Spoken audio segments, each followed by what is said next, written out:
Coronary artery disease. First of all, definition. Coronary artery disease, the other name is ischemic heart disease. That means myocardial ischemia resulting in symptomatology as well as some sorts of non-stability, both hemodynamic or electrical. Symptomatology occurs in the form of chest pain or dyspnea or something else, and instability hemodynamic may result in acute cardiac failure or cardiogenic shock or ventricular tachyarrhythmia and sudden death. Now, myocardial ischemia occurs when there is an imbalance between the myocardial oxygen supply and oxygen containing nutrients or oxygen and other nutrients to the myocardium and the demand of myocardium for such substances. So this is basically an imbalance between myocardial oxygen supply and myocardial oxygen demand. So three factors should be remembered. Number one, myocardial oxygen demand, that is MVO2, that is determined by heart rate, myocardial contractility and myocardial wall tension or stress. Heart rate cause thyrotoxicosis as for example or tachyarrhythmia. Myocardial contractility,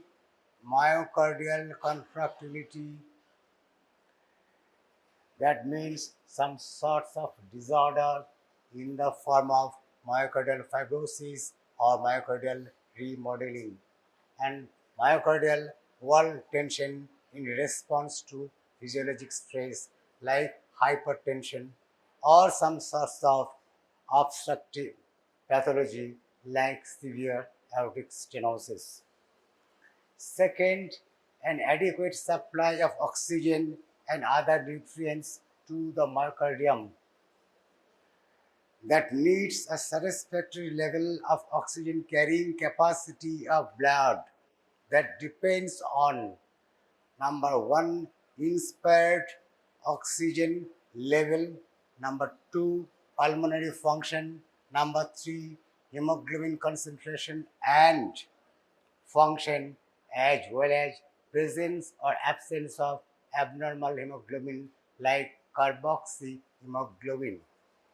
And third, most important, an adequate level of coronary blood flow. Now, coming to the point of coronary blood flow, coronary blood flow occurs through large epicardial vessels, then small vessels or arteries, then arterioles, then capillaries. So there are several subsets of the coronary arteries in the myocardium concerned with the supply as well as exchange of some substances. Now, blood flow depends on the vascular resistance of the vessels or imparted by the vessels. Coronary vascular resistance goes through three subsets. One, large epicardial coronary arteries, resistance 1 or R1. Then comes pre-arteriolar vessels R2, that is resistance 2.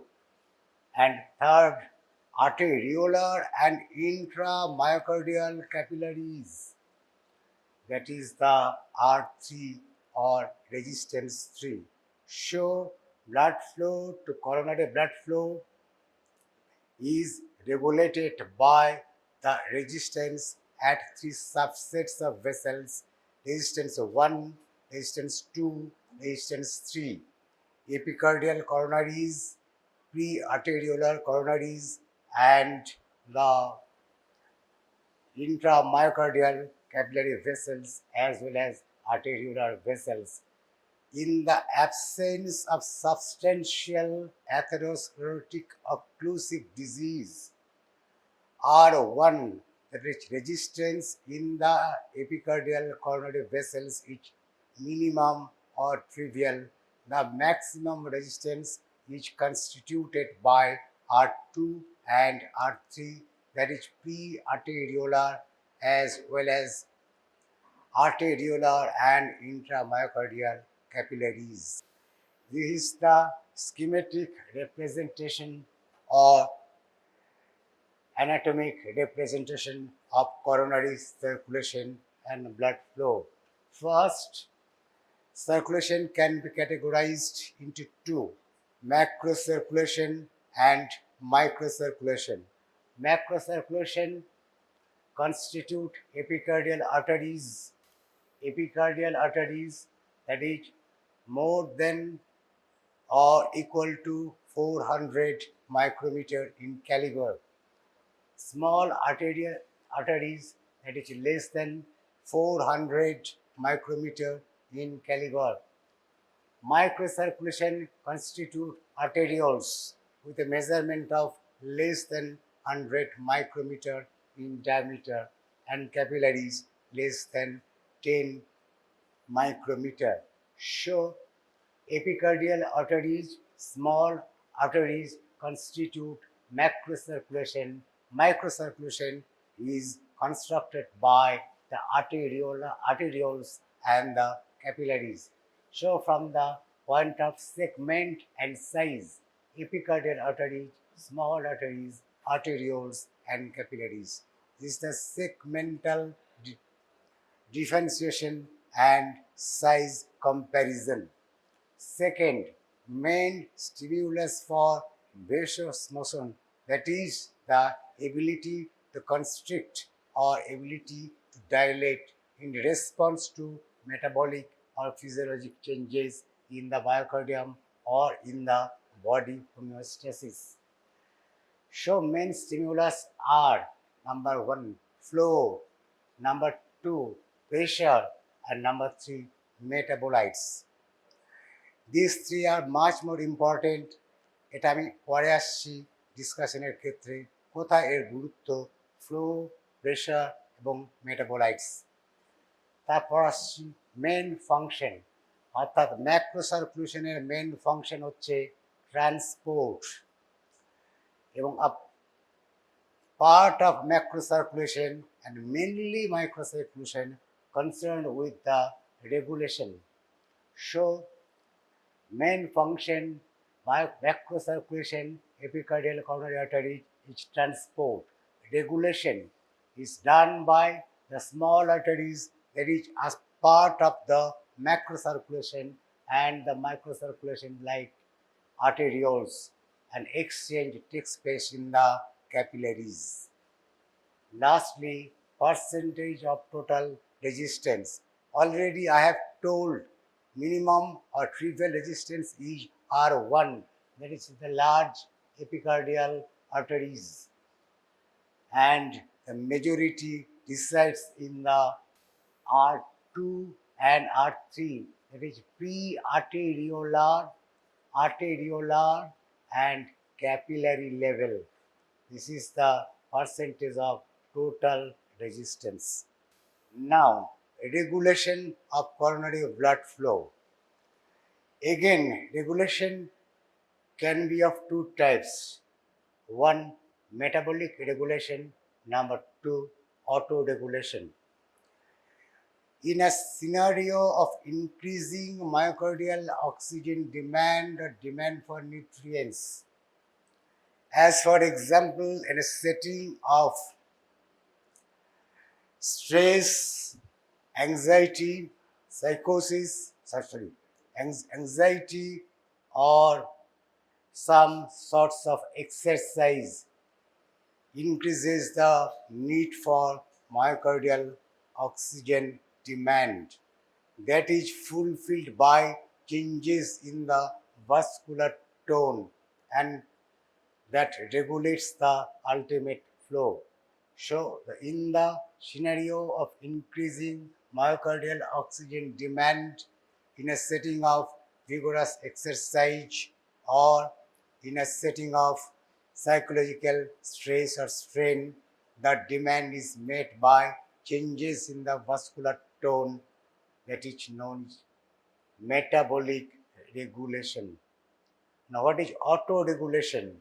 Are changes in the vessel itself, as for example, in response to hypertension or in response to obstruction to the blood flow in a setting of valvular stenosis.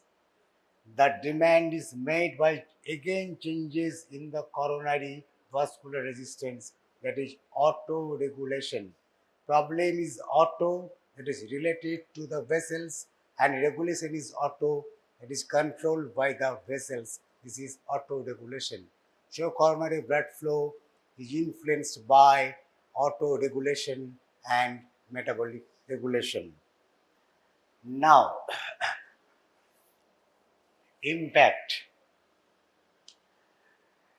Coronary blood flow obstruction is mainly due to atherosclerotic obstructive pathology, mainly atherosclerotic plaque with superimposed thrombus. So again, coronary atherosclerosis is mainly responsible for coronary artery disease or the ischemic heart disease. Obstruction may be mechanical or mechanical, but obstruction may be static or dynamic. Both static and dynamic are mechanical. Static means obstruction by atheroma. Dynamic means obstruction by coronary vasoconstriction or vasospasm. So, coronary blood flow may be reduced by mechanical obstruction, that is due to atheroma, thrombus, embolus, coronary ostial stenosis, coronary arteritis, as for example in systemic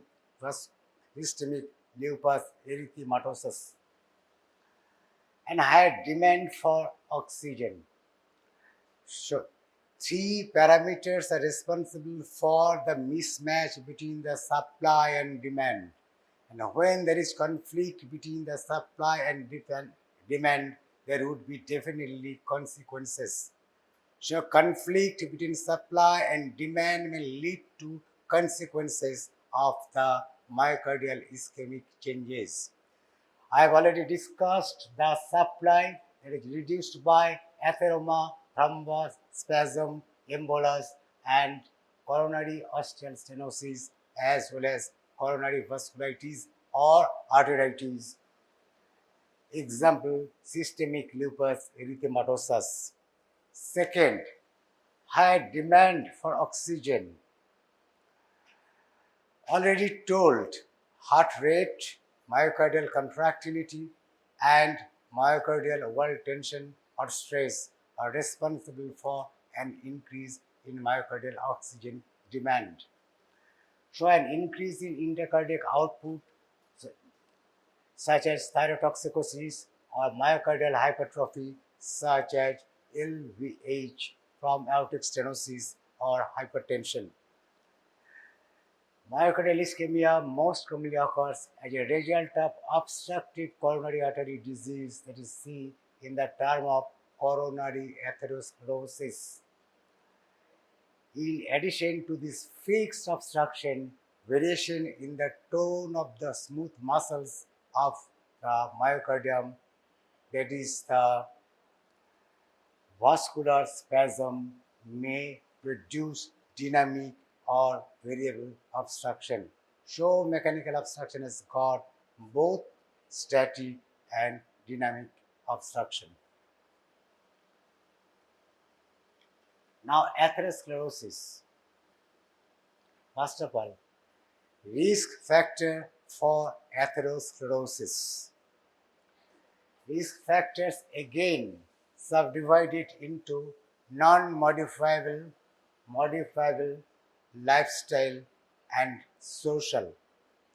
Modifiable: age, sex, family history, ethnicity, genetic, and previous history of cardiovascular disease.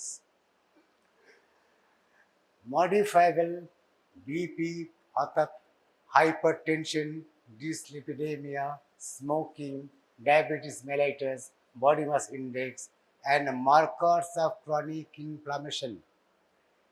এখানে একটা কথা বলে রাখছি যেটা লেখা নেই, high sensitivity C reactive protein is a marker of ischemic heart disease or a risk factor of ischemic heart disease. Again, I repeat, high sensitivity CRP অর্থাৎ HCCRP is a risk factor for atherosclerosis and ischemic heart disease. MCQ আসতে পারে এটা। Lifestyle: smoking, diet, exercise, stress, সময় নষ্ট করছি না। Social: income, social deprivation, environment, job security, etcetera. This is the কি একটা পিক্টোরিয়াল বলতে পারি বা বলতে পারি একটা এমোজি টাইপের, অর্থাৎ থিংস থিংস ও কান্ট চেঞ্জ, একদম তুমি নাড়াতে পারছো না। Age, family history, previous history, sex, things you can change. এখানে একটা কথা বলে রাখি, things you can change: BP, diabetes mellitus, body mass index, chronic inflammation, diet, exercise, dyslipidemia, smoking, stress, and total cholesterol. Dyslipidemia এক কথায় বলে ছেড়ে দিয়েছি। And social factors: environment, income, social deprivation. কি ঘটতে পারে ডেভেলপমেন্ট অফ অ্যাথেরোস্ক্লেরোসিস থেকে? In a background of the risk factor atherosclerosis, thrombogenesis with formation of thrombus at various level, brain attack, that is stroke, heart attack, or other vascular catastrophe. But today's discussion is coronary atherosclerosis. Pathophysiology of coronary atherosclerosis. আগের এগুলো ডেলিভারিলি বাদ দিয়েছি, সবাই পাবো না বলে। Coronary atherosclerosis is a complex process of inflammation characterized by accumulation of lipid, macrophage, and smooth muscle cells in intimal plaques in the large and medium-sized epicardial coronary arteries. Development of atherosclerosis follows epithelial dysfunction or injury with increased permeability to and accumulation of oxidized lipoproteins, which are taken up by macrophages at focal sites within the endothelium to produce lipid-laden foam cells. Macroscopically, this is seen as yellow spot or line known as fatty streaks,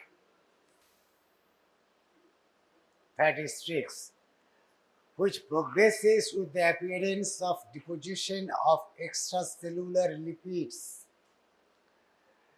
within the endothelium, producing plaque or transitional plaque.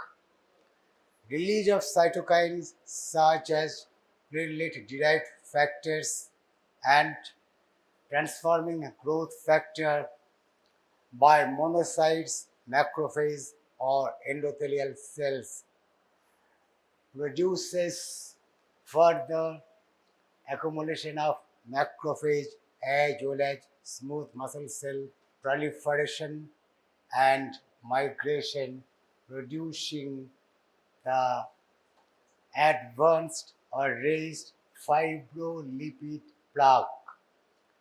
The advanced or raised fibrolepid plaque has two fate one, slow progression with encroachment of the lumen and compromise of circulation or blood flow, or it may be unstable and undergo thrombosis, producing an obstruction, that is the complicated plaque. So coronary atherosclerosis, the evolution has got number one, number fatty streak, number two, transitional plaque, number three, advanced raised fibrolepid plaque, number four, complicated plaque. Now, development or genesis of thrombus, there is thrombogenesis over the plaque. Two processes are involved, first process and second process. Depending on the process involving in the thrombogenesis, the severity of ischemia results. The first process is superficial endothelial injury, which involves denudation of the endothelial covering over the plaque with exposure of the subendothelial connective tissue, and platelet is activated and goes aggregation in response to the collagen that is adherent to the plaque. So, first process is superficial injury producing denudation, অর্থাৎ বেয়া blue করে দিচ্ছে, তার ফলে বেরিয়ে আসছে sub endothelial connective tissue, যার কোলাজেনের সঙ্গে রিয়াকশন হয়ে তৈরি হয়ে যাচ্ছে থ্রম্বোসিস বা thrombus that is adherent to the plug. এখানে কভারিং লেয়ার, অর্থাৎ একটা কথা বলতে ভুলে গেছি, যখন রেজড অর অ্যাডভান্স প্লাকের কথা বলেছি, ফাইব্রো লিপিড লেয়ার তার একটি কভারিং থাকে, it is the endothelial covering or cap. The second process is deep endothelial injury like fissuring or rupture or even ulceration that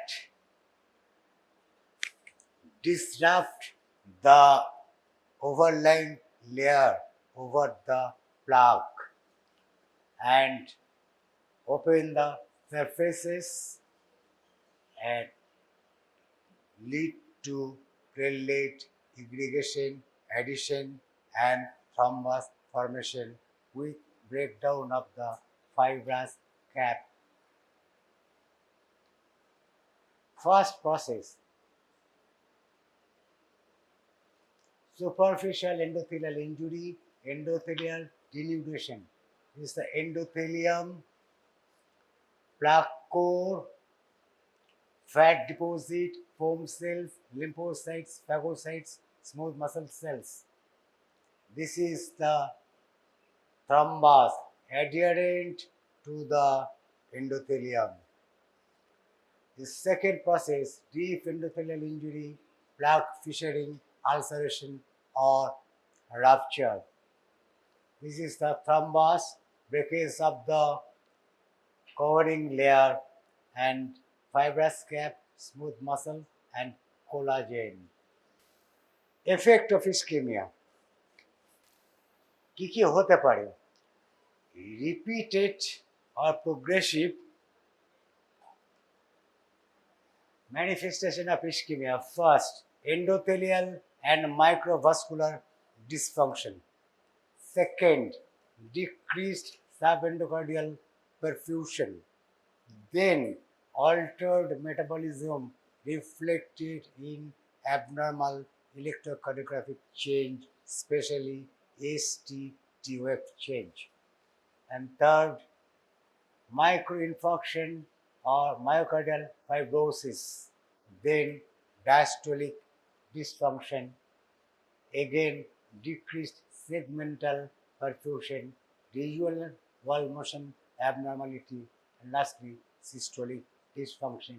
This is the effect of ischemia or impact of ischemia endothelial and microvascular dysfunction, decreased subendocardial perfusion, altered metabolism, or abnormal ST segment,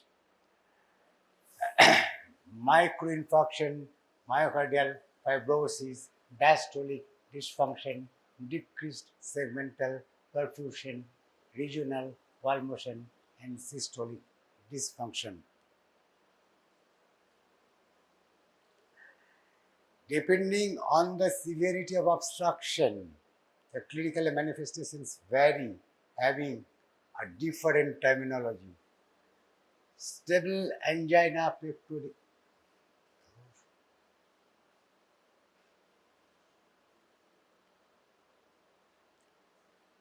Stable angina pectoris, adventitia, media, endothelium, lumen, atherosclerotic plaque, necrotic debris on the center.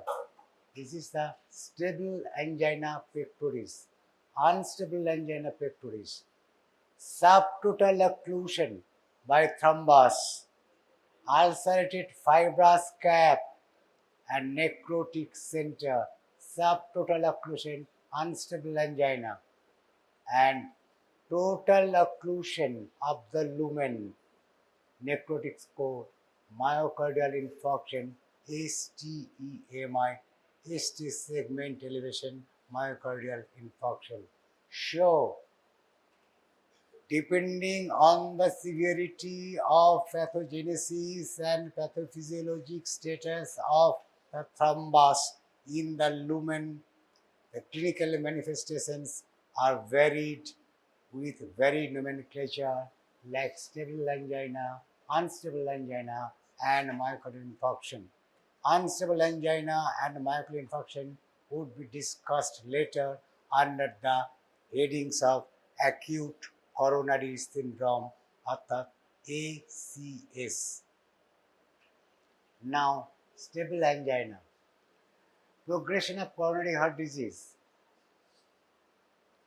Asymptomatic, chronic stable angina, acute coronary syndrome, heart failure, death, unstable angina, non-ST segment elevation, MI, ST segment MI. So, presentation of coronary heart disease or progression of the coronary heart disease, asymptomatic, chronic stable angina, acute coronary syndrome, এটা আলাদা class নেব, unstable angina, non-ST segment elevation and ST segment elevation, heart failure or cardiogenic shock, and death এখানেই শেষ.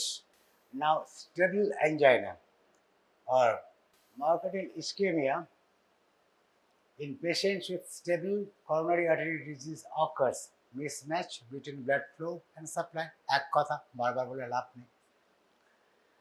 Regional wall motion abnormality, STT change on the 12-lead ECG, and cardiac ischemic pain, that is angina.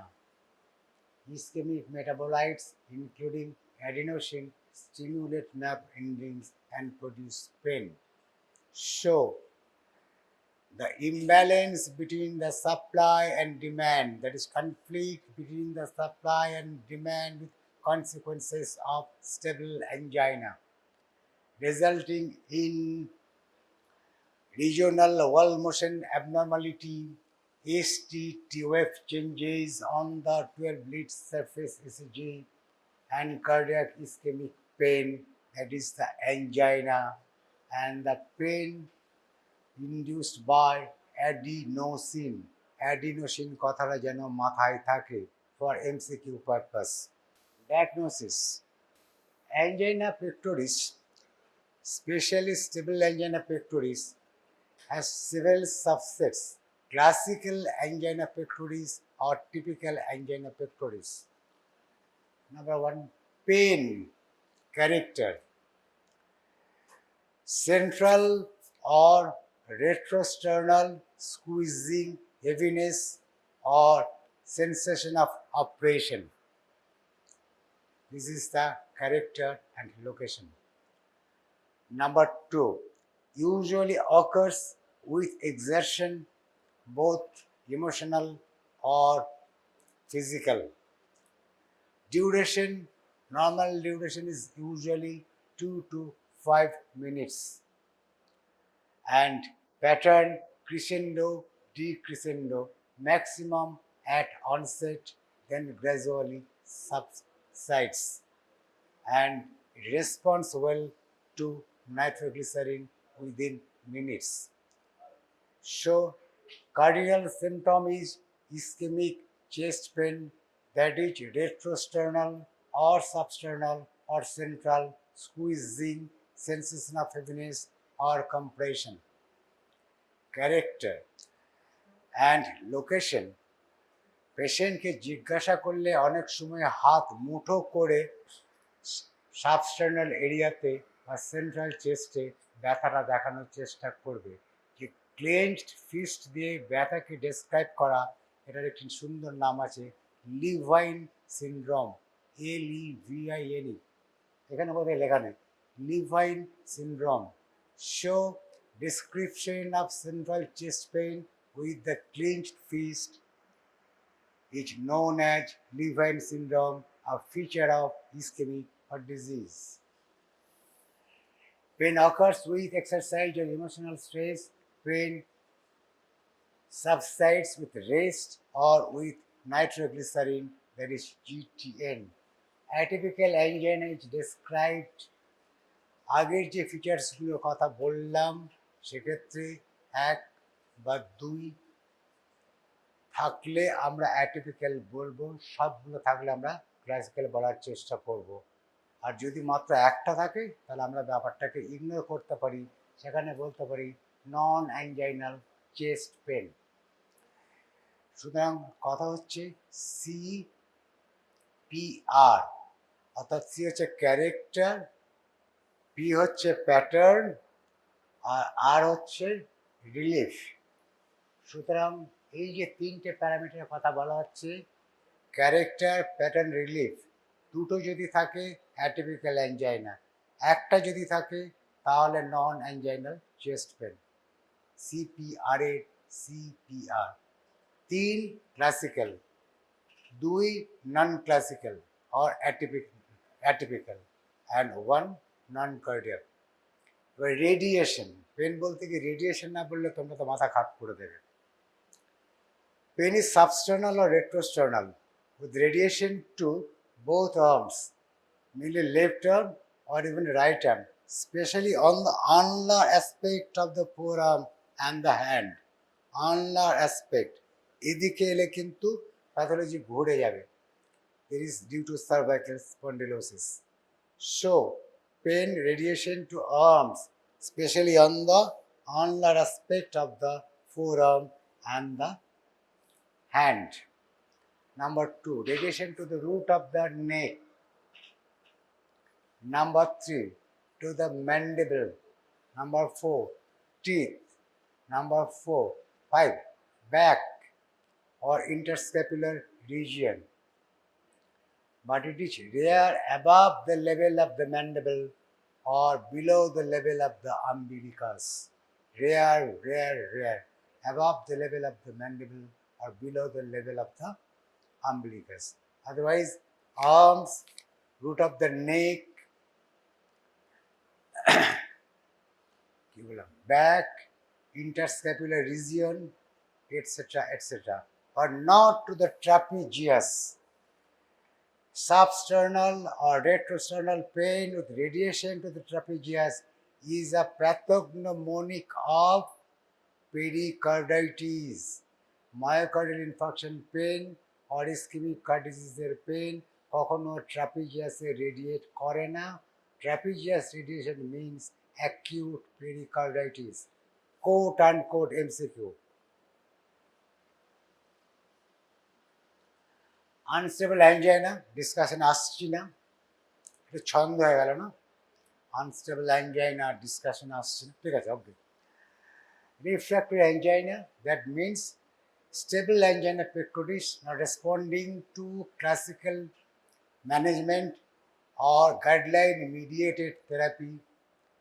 GDMT, a guideline directed medical therapy, and vasospastic angina that occurs without provocation and that may occur even at rest, and it is characterized by ST segment elevation instead of ST segment depression.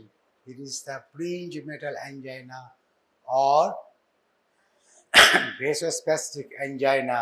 এটা মাথায় থাকে যেন ST segment elevation without provocation, and যে কথাটা বলার চেষ্টা করলাম যে it may occur at rest, and the therapy of choice is calcium channel blocker, not nitroglycerin, quote unquote MCQ. Microvascular angina, এখানে দেখা যাবে অ্যাঞ্জিওগ্রাফি করলে করোনারি অ্যাঞ্জিওগ্রাফিতে কোনো সমস্যা নেই, অর্থাৎ microvascular means intramyocardial capillaries and vessels, তার abnormal physiologic state, that is state of tone of the smooth muscles related to the capillaries and the intramyocardial vessels, lost their ability to constrict or dilate in response to stress, producing ischemic chest pain. It is the microvascular angina, mainly common in female and may be associated with some sorts of cardiomyopathy, especially dilated cardiomyopathy. Contrasted to dilated cardiomyopathy, hypertrophic cardiomyopathy may also produce ischemic chest pain due to increased wall tension or increased myocardial oxygen demand.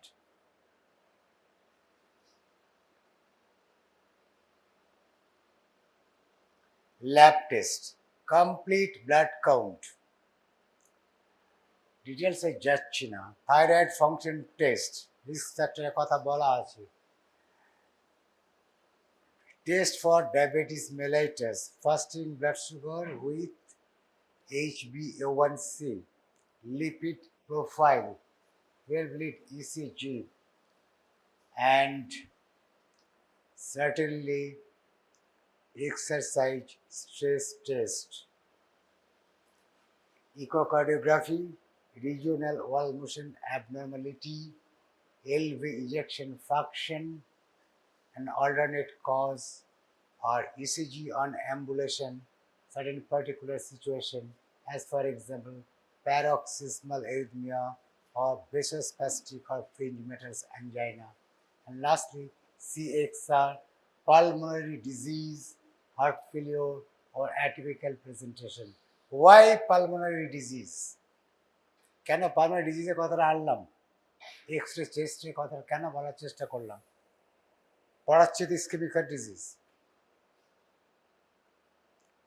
তিনটে কথা বলেছিলাম, coronary blood flow, myocardial oxygen demand, আর একটা কথা বলেছিলাম oxygen carrying capacity of the blood may be reduced in setting of anaemia, আর একটা কথা বলেছিলাম haemoglobin concentration and function, is polycythemia, that যে complication of the COPD.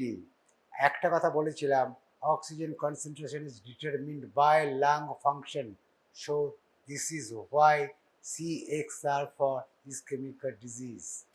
Now stress test or treadmill test, normal clinical exam in a patient presenting with angina pectoris, especially stable angina pectoris, produces nothing, and clinical exam is virtually worthless, except the stigma of the risk factors, like risk factors of hypertension or features of severe aortic stenosis or features of thyrotoxicosis or nicotine strain of smoking. So clinical exam in a case of stable angina pectoris খুব একটা কাজের জিনিস দেয় না, কখনো কখনো during the attack displaced, diffuse, and dyskinetic apical impulse with middle retraction and presence or absence of the S4 পাওয়া যেতে পারে। তাছাড়া কিন্তু ক্লিনিক্যাল এক্সাম খুব একটা কাজে আসে না এবং ECG may be normal even in non case of stable angina pectoris. সেক্ষেত্রে আমাদের যেতে হয় exercise test that is treadmill test. ব্যাপারটা কিছুই না, একটা স্ট্যান্ডার্ডাইজড প্রোটোকল, ট্রেডমিলে পেশেন্টকে প্লেস করা হয় এবং গ্র্যাজুয়ালি ইনক্রিমেন্টাল ফ্যাশনে এক্সটার্নাল ওয়ার্কলোডকে ইনক্রিজ করতে বলে পেশেন্টকে হাঁটতে বলা হয়। লক্ষ্য রাখতে হয় প্যারামিটারগুলোর মধ্যে symptom, BP, ECG change and changes or appearance of arrhythmia if any. The duration of test is symptom related. Development of severe chest pain, severe shortness of breath, undue fatigability, severe palpitation, or genesis of ventricular tachyarrhythmia, you should immediately terminate the exercise stress test or treadmill test. এখানে যে protocol use করা হয় তার নাম হচ্ছে Bruce protocol, BRUCE। বিভিন্ন stage আছে, সেই স্টেজ অনুযায়ী আমরা ক্যাটেগরাইজ করি ব্রুস স্টেজ 1, ব্রুস স্টেজ 2, 5টা stage, Bruce stage 1 to Bruce protocol stage 5 to assess the severity of the ischemic process. Now, what is the positive response? ওটা slide নেই, মনে হচ্ছে নেই। Down sloping or flat depression of ST segment from the J point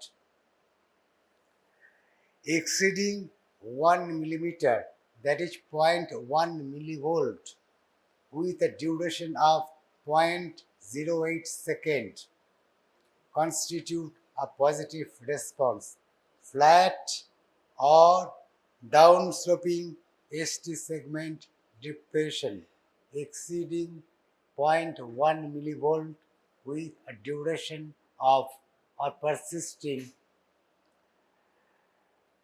more than 0.08 second constitute a positive response, though there may be false positivity or false negativity. False positivity is much more common in female subsets. TF changes does not constitute any positive response, should not be considered in the diagnostic criteria. And again, upsloping depression or upsloping changes does not constitute or should not be incorporated in the diagnostic criteria. Monitor কি করা যেতে পারে? ডিসকন্টিনিউশনে একটা point miss করে গেছি, বলেছি development of chest pain, shortness of breath, undue fatigability বলা হয়েছিল, development of ventricular tachyarrhythmia, reduction of systolic BP by more than 10 millimeter of mercury during the test is an indication for discontinuation of the exercise stress test.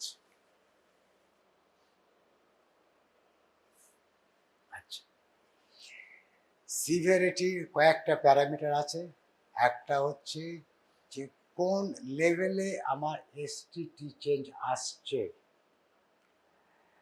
অর্থাৎ Bruce 1, Bruce 2, Bruce 3, Bruce 4 থেকে শুরু করে Bruce 5 পর্যন্ত যে কথাগুলো বলেছি, যত earlier level তত severe degree of ischemic heart disease, যত লেট লেভেল তত less severe degree of ischemic heart disease. কিন্তু যদি দেখা যায় যে depression more than or equal to 0.2 millivolt is a reflection of the multivessel disease or main left descending coronary disease.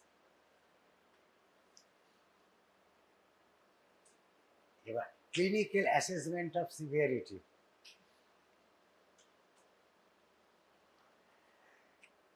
New York Heart Association Functional Classification. Class 1. Cardiac disease without limiting exercise capacity or limiting physical activity. Ordinary physical activity does not produce undue fatigue, palpitation, dyspnea, or anginal chest pain. 2. Slight limitation, বাকিটা same, অর্থাৎ ordinary physical activity results in fatigue, palpitation, dyspnea, or anginal pain. Grade 3. Marked limitation of physical activity less than ordinary activity. And 4. Cardiac disease, inability to carry on day-to-day activity without discomfort. আচ্ছা আমি বুঝতে পারছি না, বেরিয়ে যাচ্ছে। Management. The plan of management. Number 1, explanation of the condition and reassurance. Number 2, identification and treatment of the aggravating factors. Recommendation for the adaptation or activity according to the patient threshold. 4, treatment of risk factors. And 5, drug therapy for angina pectoris. And 6, consideration for revascularization. পুরো ischemic process explanation পেশেন্টকে পরিষ্কারভাবে বুঝিয়ে বলা, risk factor reduction সম্পর্কে education দেওয়া এবং একসঙ্গে share decision নিয়ে ট্রিটমেন্ট প্ল্যানটাকে ফর্মুলেট করা উচিত। Show explanation and reassurance in an attempt to formulate a therapeutic strategy that is desirable to the patient within his or her economic and social limits. Second, identification and treatment of aggravating factors like stress, exertion, etc. Recommendation for adaptation of activity as required, as for example, regular exercise, mainly isotonic exercise, not isometric exercise,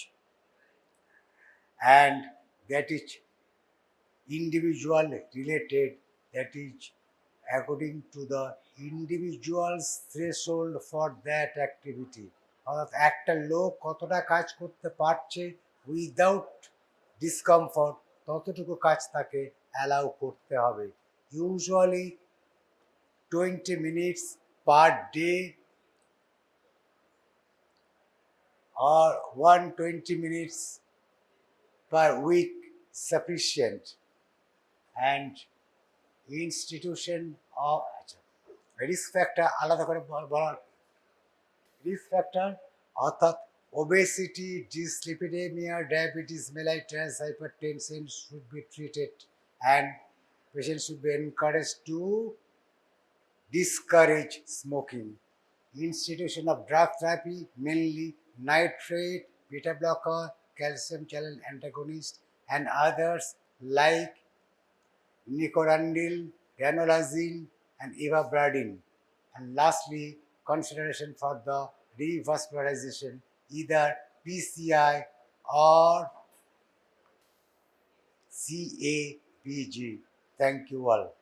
In my teaching career, I learned maximum from my students, and it was initiated my teachers, but throughout the 30 years I have learned. In each and every day I learn from all of you.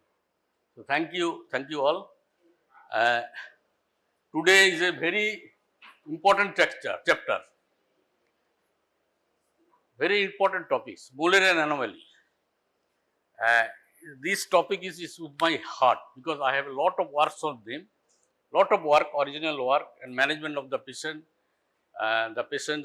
particularly the adolescent age group.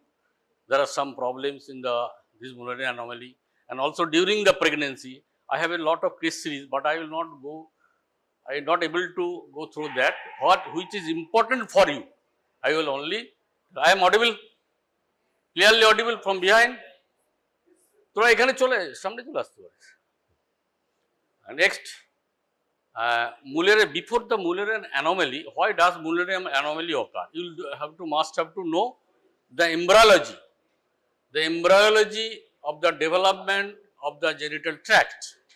If you go to the embryology of the genital tract, I think all of you can remember, just you have passed embryology and anatomy 1 year back.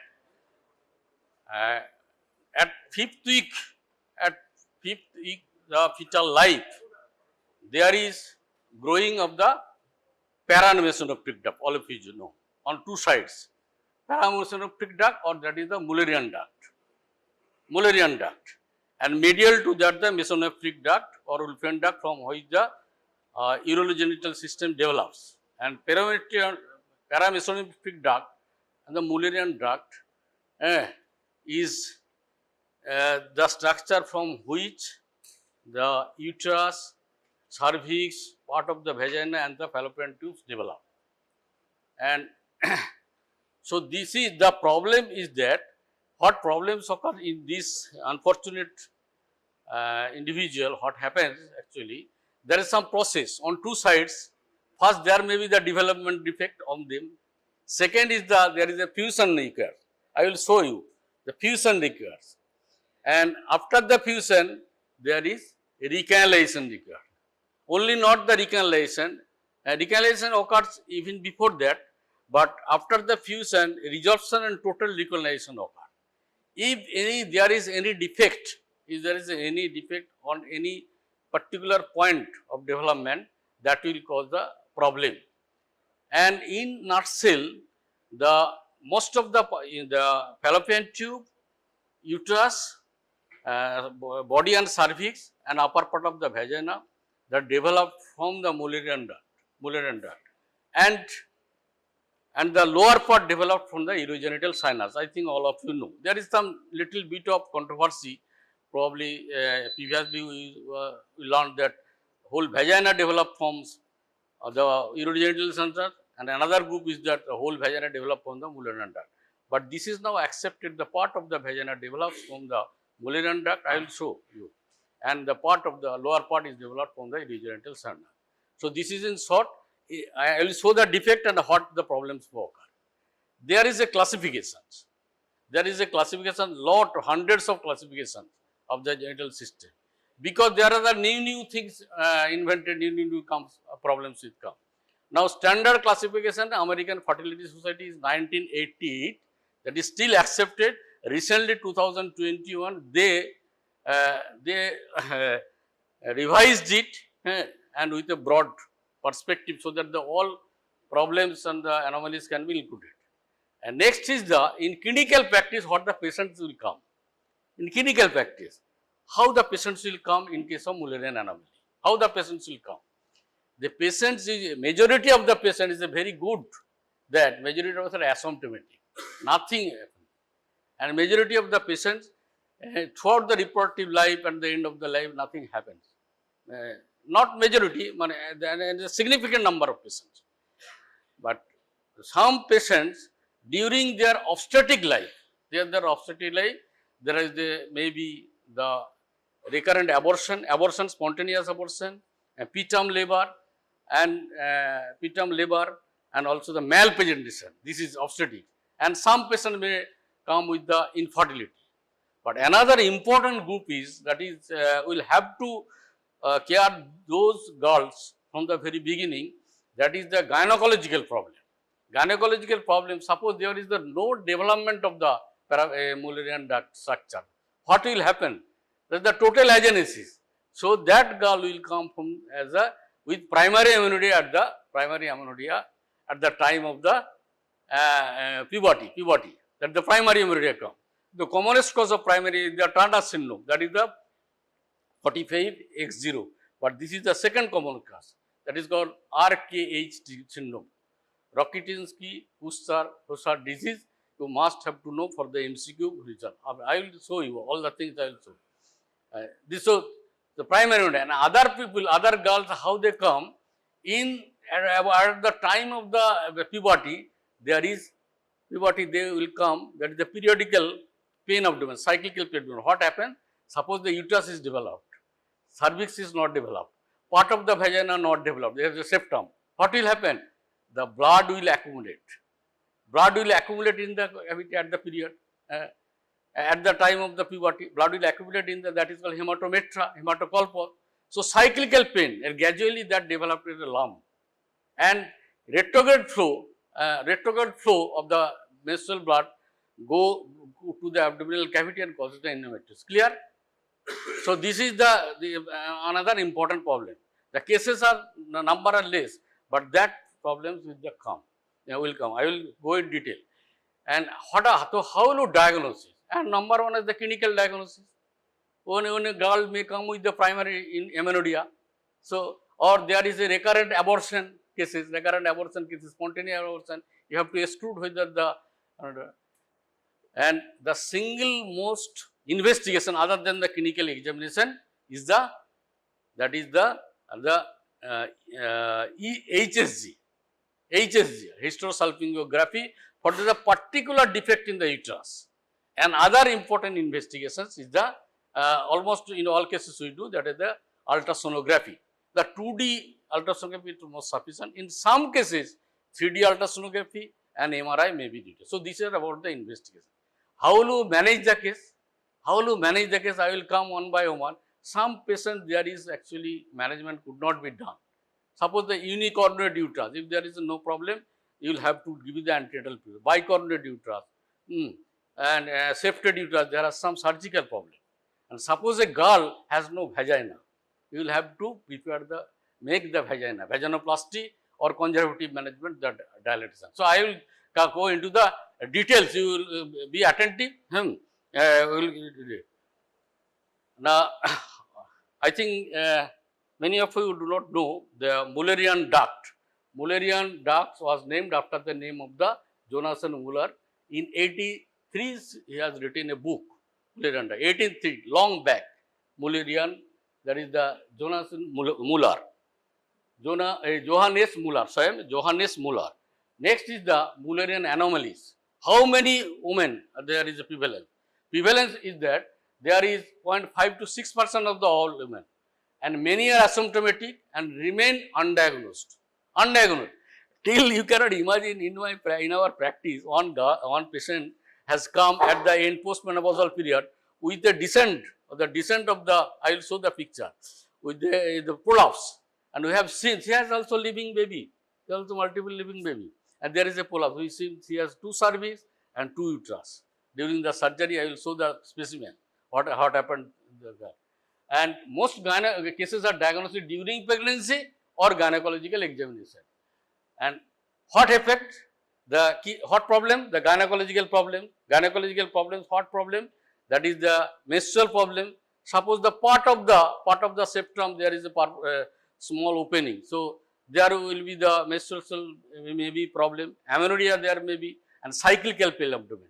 And next is the pregnancy complication. I have already told. Important is the abortions and preterm labor. Abortions and the preterm labor is the important, and the malpresentation. And next is the associated anomaly. Always think you will see the paramesonephric duct lies laterally and mesonephric duct lies medially. So, they develop simultaneously. So, the effects goes on to the Mullerian duct. So, there is a Mullerian, along with the Mullerian, always exclude the renal anomaly. Even the skeletal anomaly also. Sometimes the Mark's syndrome, the skeletal anomaly also. That we have heard. That suppose there are 2 of the students are going here. So, if there is a problem, both will be affected. Both will, or you are getting many things, both will be the advantage, to get all the things. So, that is the That is why there is a Mullerian renal development occur. Now, gynecological pregnancy, I have already said, I have already summarized abnormalities of the menstrual cycle, especially the primary amenorrhea, with or without cyclical pain abdomen. If there is a total agenesis, there will be no pain. But if there is some part of the genesis and there is the outflow tract obstruction, so there will be the pain. And dyspareunia or aporia. Why dyspareunia? Dyspareunia means the difficulty in coitus. Why difficulty? Suppose she has a septum, longitudinal septum in the vagina. So dyspareunia may occur. I have seen also one patient, there is the septum, only we diagnose it at the time of the delivery. So there is usually the one part, the vagina is, if there is a septum, the vagina will be two part. One part of the vagina, there is the regular coitus, there is unnoticed. So this is, but some patient comes and will have to give the treatment, the dissection of the septum. And aporia means inability to do the coitus, because suppose the vagina is not there, so there may be problem. Infertility, some patients may infertility, particularly normal menstruation, but is the defect in the uterus. What will happen? There may be the implantation failure, abortion, or early problem in the implantation or spontaneous abortion, because the whole environmental of the uterine cavity is defective. And endometriosis, what is the reason of the endometriosis? Suppose a question is the multiple choice question, causes of endometriosis in Mullerian anomaly. Why? Because if there is the obstruction outside, so there is already the functioning endometrium. So there is a bleeding due to the cyclical bleeding. And one thing is that these girls is a totally normal other than the genital tract. As the uterus, ovary is normal, secondary sexual character normal, that the axillary hair normal, pubic hair is normal, not like female, not any abnormality exactly like female, and everything is developed except the problem in the genital tract. So there will be, if there is obstruction of the outflow tract, what will the obstruction of the outflow tract? What will happen? There will be the cyclical pain abdomen, actually, though there is no outlet, and sometimes there will be the lump abdomen, the uterus is increased, that is called hematometra, and the patients usually come at night with the retention of urine. That is a typical feature of the cryptomenorrhea, imperfect hymen. Imperfect hymen is not actually developed from the Mullerian. It is the urogenital side hymen. But that behave like the vaginal septum and like hymen outflow obstruction. So this is the cause of the endometriosis. It is the retrograde flow. There is the retrograde flow, and blood comes into the abdominal cavity, and there will be the endometriosis occur. Endometriosis is one of the implantation of the functioning endometrium outside the normal endometrium cavity. I think all of you know who have got my clinics class. Endometriosis is the implantation of the endometrium other than the normal endometrium cavity. That is the endometrium. So if there is some endometrial cells go there will go. So now next, some Mullerian pregnancy, Mullerian abnormality, there will be no pregnancy. Suppose there is no development, no total agenesis or the vaginal agenesis, there will be no agenesis. But recently, those cases are difficult to treat. I will show what are the recent advantages also. The pregnancy adverse outcome, I already said already, the abortion adverse outcome, abortion, preterm labor, and malpresentation. Usually the breach may occur in unicornuate. These are the main things. And also during the delivery, there was some problem, particularly the obstructed labor with the rudimentary hormone like that. And some cases the pregnancy is the minor degree. With the minor degree, they are unable to pull. And many of the cases are asymptomatic, normal pregnancy occurred with the history of preterm labor or not. Now, this picture you see, just I have already said. What is that? This is the paramesometric graph. Number 2, and this is the mesonephric duct. And this from 5th of intrauterine life develops and grows here caudally, and from this the corneal part of this, the fusion part, develops the fundus of the uterus and the fallopian tube, and this is the fallopian tube. This is the fallopian tube, and this is there may be associated kidney and ureter anomaly, that is a renal system anomaly. Now you see, just recapitulate, this picture I have taken from the Dr. Asim Datta's book, the anatomy, we used to read this is the old edition. You see, they simply for exam actually is how you draw it. The caudal end of the fused passenger duct from the uterine and corpus and that is the paramesonephric duct, the formation of the uterovaginal canal after recanalization definitely. At the point of contact, there is the proliferation and elongation of the fused molar duct to form the vaginal cord. That is the caudal development being the structure in the urogenital structure is the outside. So developed there. So there will be the contact, and the vaginal cord, that is vaginal cord is the structure of the mullerian origin. Invaginates in the elongated sinopharyngeal valve, urogenital sinus, which arises from the posterior aspect of the urogenital sinus to from the vaginal, that is from the vaginal plate. So this is the very simple sketch. You can the development is the question. It is also in the topics in the of gynae in a MBBS question, how the develops occur, and this is the thing. And development of the vagina, the vaginal plate, and canalization of the vaginal cord occurs both from below and above. Hence, vagina is developed from the both from the mullerian duct, that is the upper third from the mullerian duct, and lower part is the from the urogenital sinus.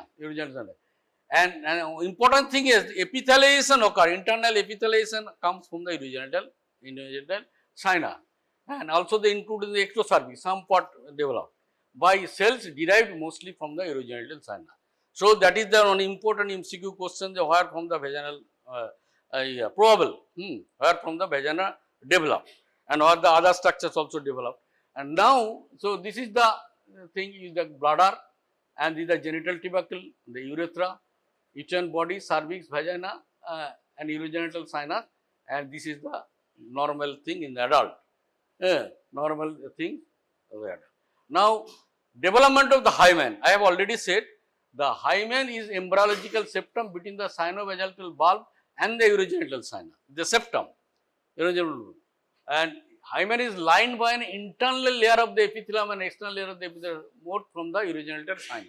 It is not derived from the mullerian duct, hymen, though the behavior is same, but from externally you can diagnose whether it is the hymen, imperforate hymen, and whether it is imperforate hymen or the septum, because in case of imperforate only thin membrane, will be thin membrane, and the blood comes hematometer, hematocolpos, and there will be bulging outside, a bluish color bulging. But septum, there is no such bulging. Quite clinically you can examine, and you only give incision on that, there will be the flow of the blood. I will show the picture.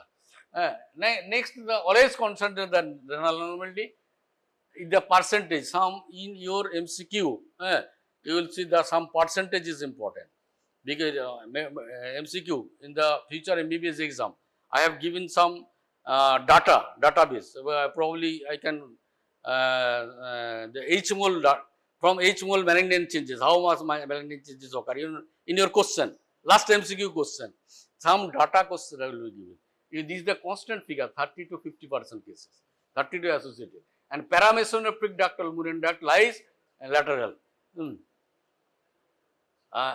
So what happened actually? What happened? They fuse mullerian duct elongation, fusion, canalization, and septal dependency, septal resorption. This is there. So these things occur. If there is any problem in this process, that causes the malformation. So this is all about the embryology. This is all about the embryology. I have taken time, but if you know the embryology very well, you will be very, because it reflects on the management of the cases. This knowledge is required for management of the cases. And this is the classification I would say. Classification, the 1980 classification, 88, American Fertility Society. This society has renamed as the American Society of Reproductive Medicine, renamed after that. But there is a seven classification. You see, one is the hypoplasia, that may be in the level of the vagina, cervix, fundal tube and combined. Total, even the fallopian tube may be absent. As you know, the embryology, anything may be absent, anything may be defect. That is the problem actually, embryology.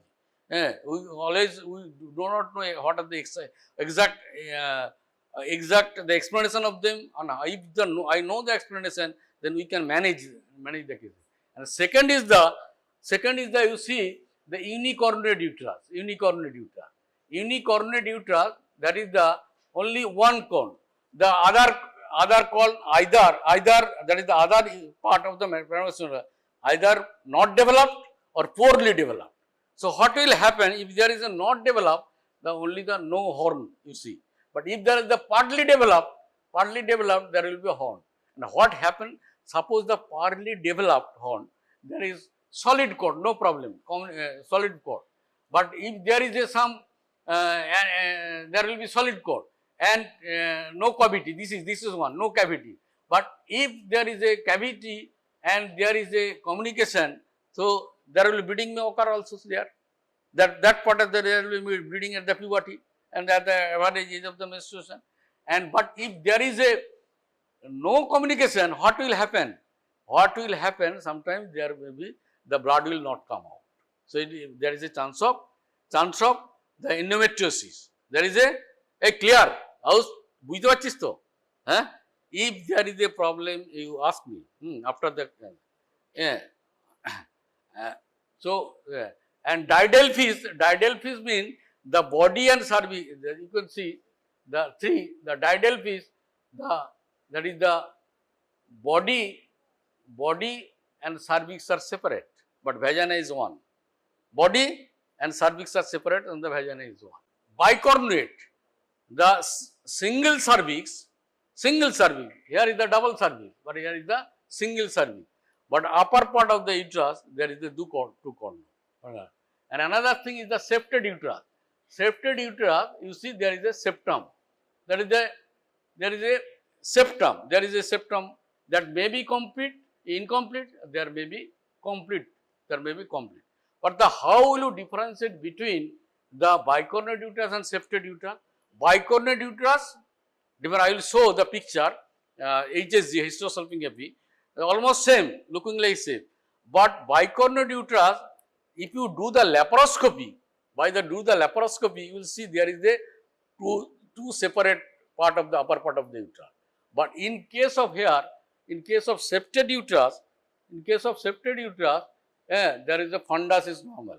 That is the difference, because their outcome is not exactly same regarding the pregnancy failure. And arcuate uterus, the part of the fundus is indentate, arcuate, usually normally goes, usually no treatment given. And this drug related, this is not related to one time. There is some, the history of the pharmacology, diethyl stirbosterol drug, as used to take, what was used to take by the woman for any other reason, for treatment. There are the many patients, the mother and the baby has suffered from this congenital anomaly. These are diethyl stirbosterol is not given nowadays.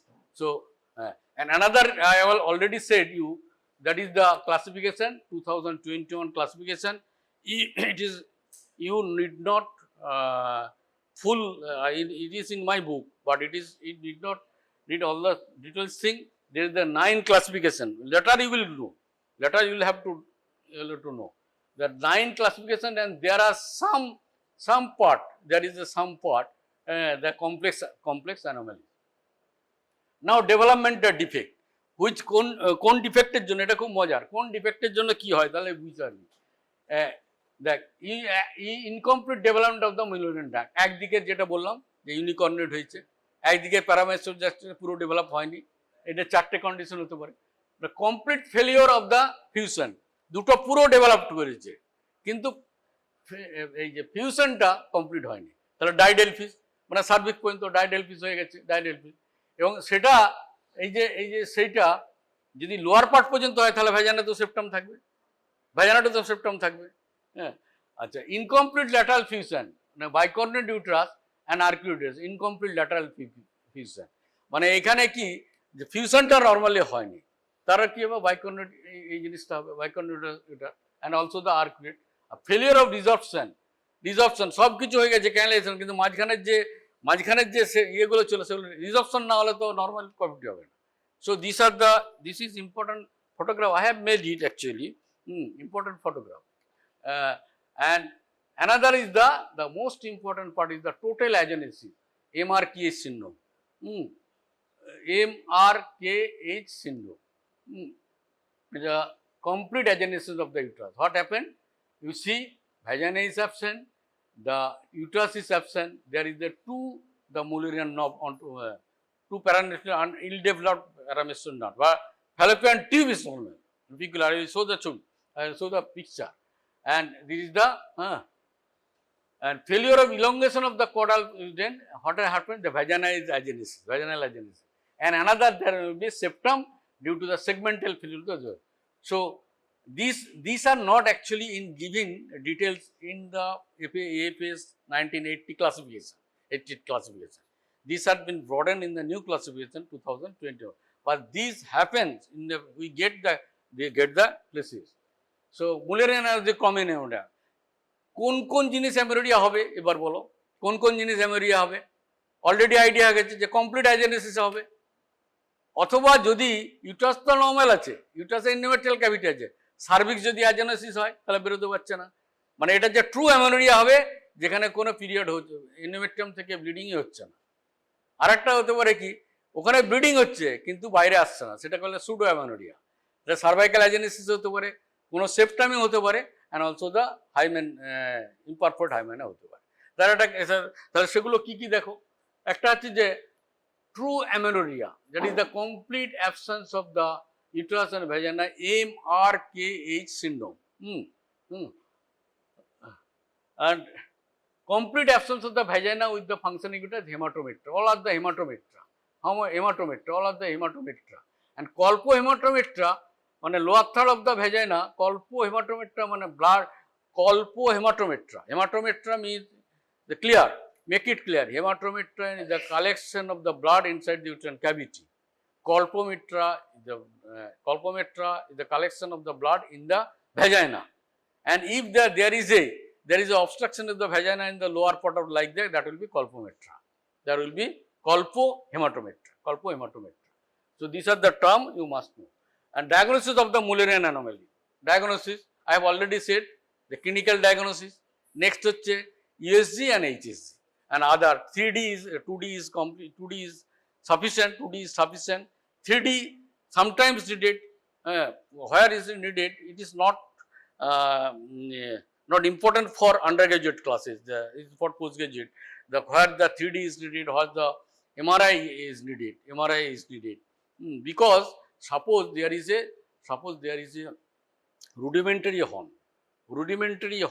in the unicornuate uterus. If there is a endometrium in the cavity, what will happen? So there will be retrograde menstruation and endometriosis. So prevent it, you remove it. That is the more investigation procedure, that is the advanced administrative procedure, and even there may be the ectopic pregnancy. I am coming how ectopic pregnancy occur. The ectopic pregnancy on that part. You have seen the classification of the ectopic pregnancy. There may be the rudimentary horn on the pregnancy, rudimentary horn in the ectopic pregnancy in the rudimentary. There is a lot of questions in ectopic pregnancy, your MCQ. Diagnosis. Most Mullerian anomalies are associated with functioning ovaries, well developed secondary as well. Clear? কিচ্ছু থাকবে না, মানে ওদের একবারে normal থাকবে, কোনো abnormality থাকবে না except the genital tract. And after the onset of puberty, often present with menstrual abnormality. There may be menstrual abnormality, dysmenorrhea, there will be the incomplete evacuation, menstruation, and primary amenorrhea or pain, cyclical pain, usually the cyclical pain. And late presentation include the infertility. পরে তখন everything normal আছে, period normal হচ্ছে, তারপরে কি হলো যে infertility নিয়ে এলো, অথবা অবস্টেটিক কমপ্লিকেশন যেটা বললো, and imaging, laparoscopy and hysterectomy. Final আর্কি ডায়াগনোসিস হচ্ছে আমরা ল্যাপারোস্কোপি করে ডিফারেন্সিয়েট করতে পারি whether it is the bicornuate uterus or septate uterus, ফান্ডাসটা দেখে। হ্যাঁ, হিস্টোস্কোপি করে ডেফিনেটলি ডিটেলস করে যে ওর মধ্যে সেপ্টামটা কত দূর আছে, অপারেশন করা যাবে কিনা, রিসেকশন করা যাবে কিনা, রিসেকশন হিস্টোস্কোপি। হ্যাঁ, next now the imaging, the 2D USG is the first line, first line, but for it is performed to evaluate the endometrial cavity and tubal patency in the single test.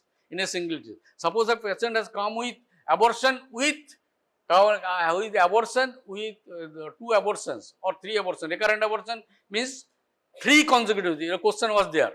Your recurrent abortion means I will discuss in the questions in the later class. All the questions I will discuss. And 3 consecutive abortion. We have made the question.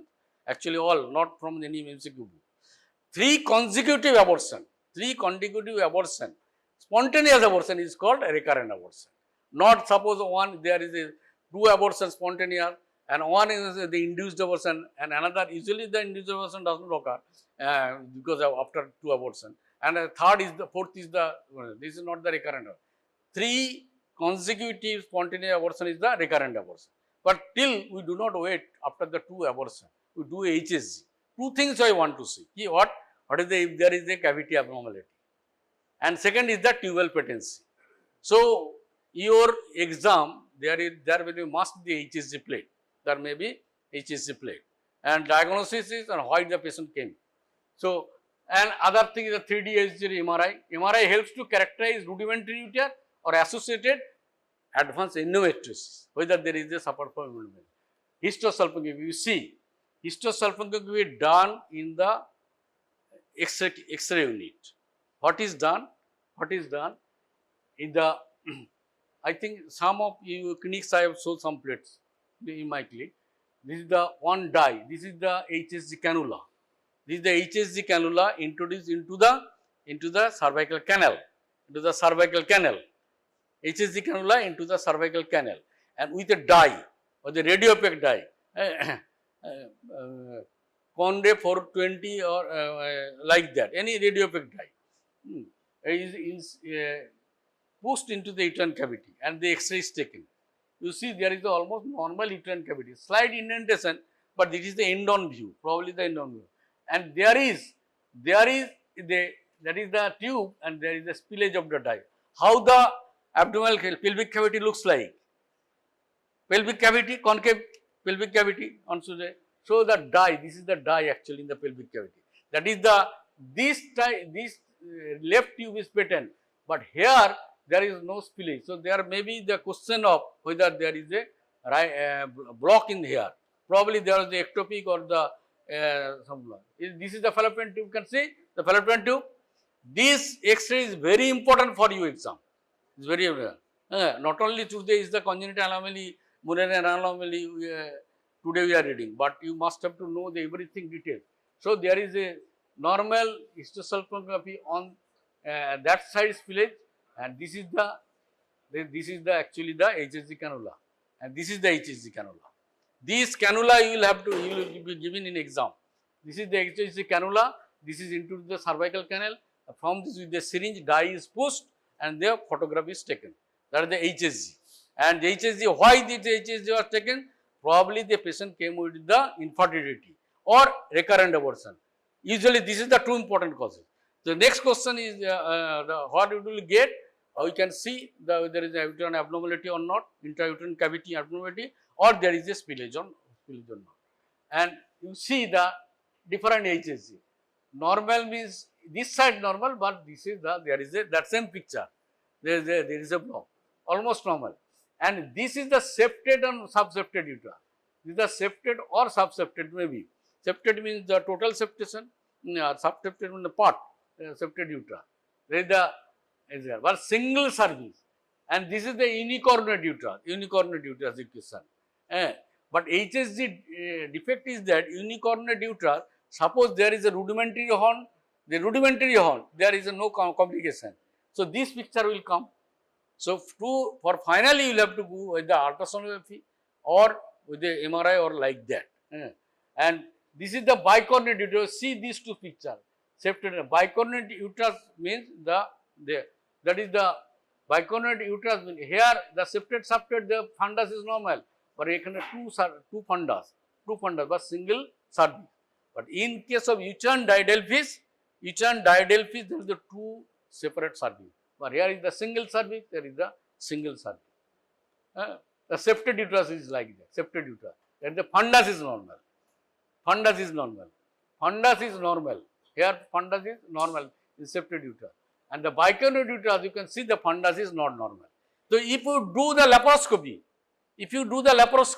you will see the two condoms separately. But in case of septed uterus, HSG finding is like that. It may be also the biconid, very difficult. But if you see there is a condos is normal, so septed was substituted. But if you see there is a two uterus, that is the biconid, that is the single differentiating point. And also the angle in case of biconid is more.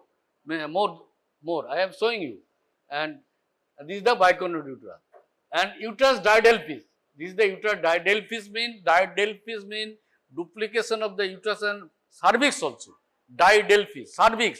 You can see this is the patient actually. I told you. This is the patient after everything is normal, asymptomatic, everything normal. She is postmenopausal patient.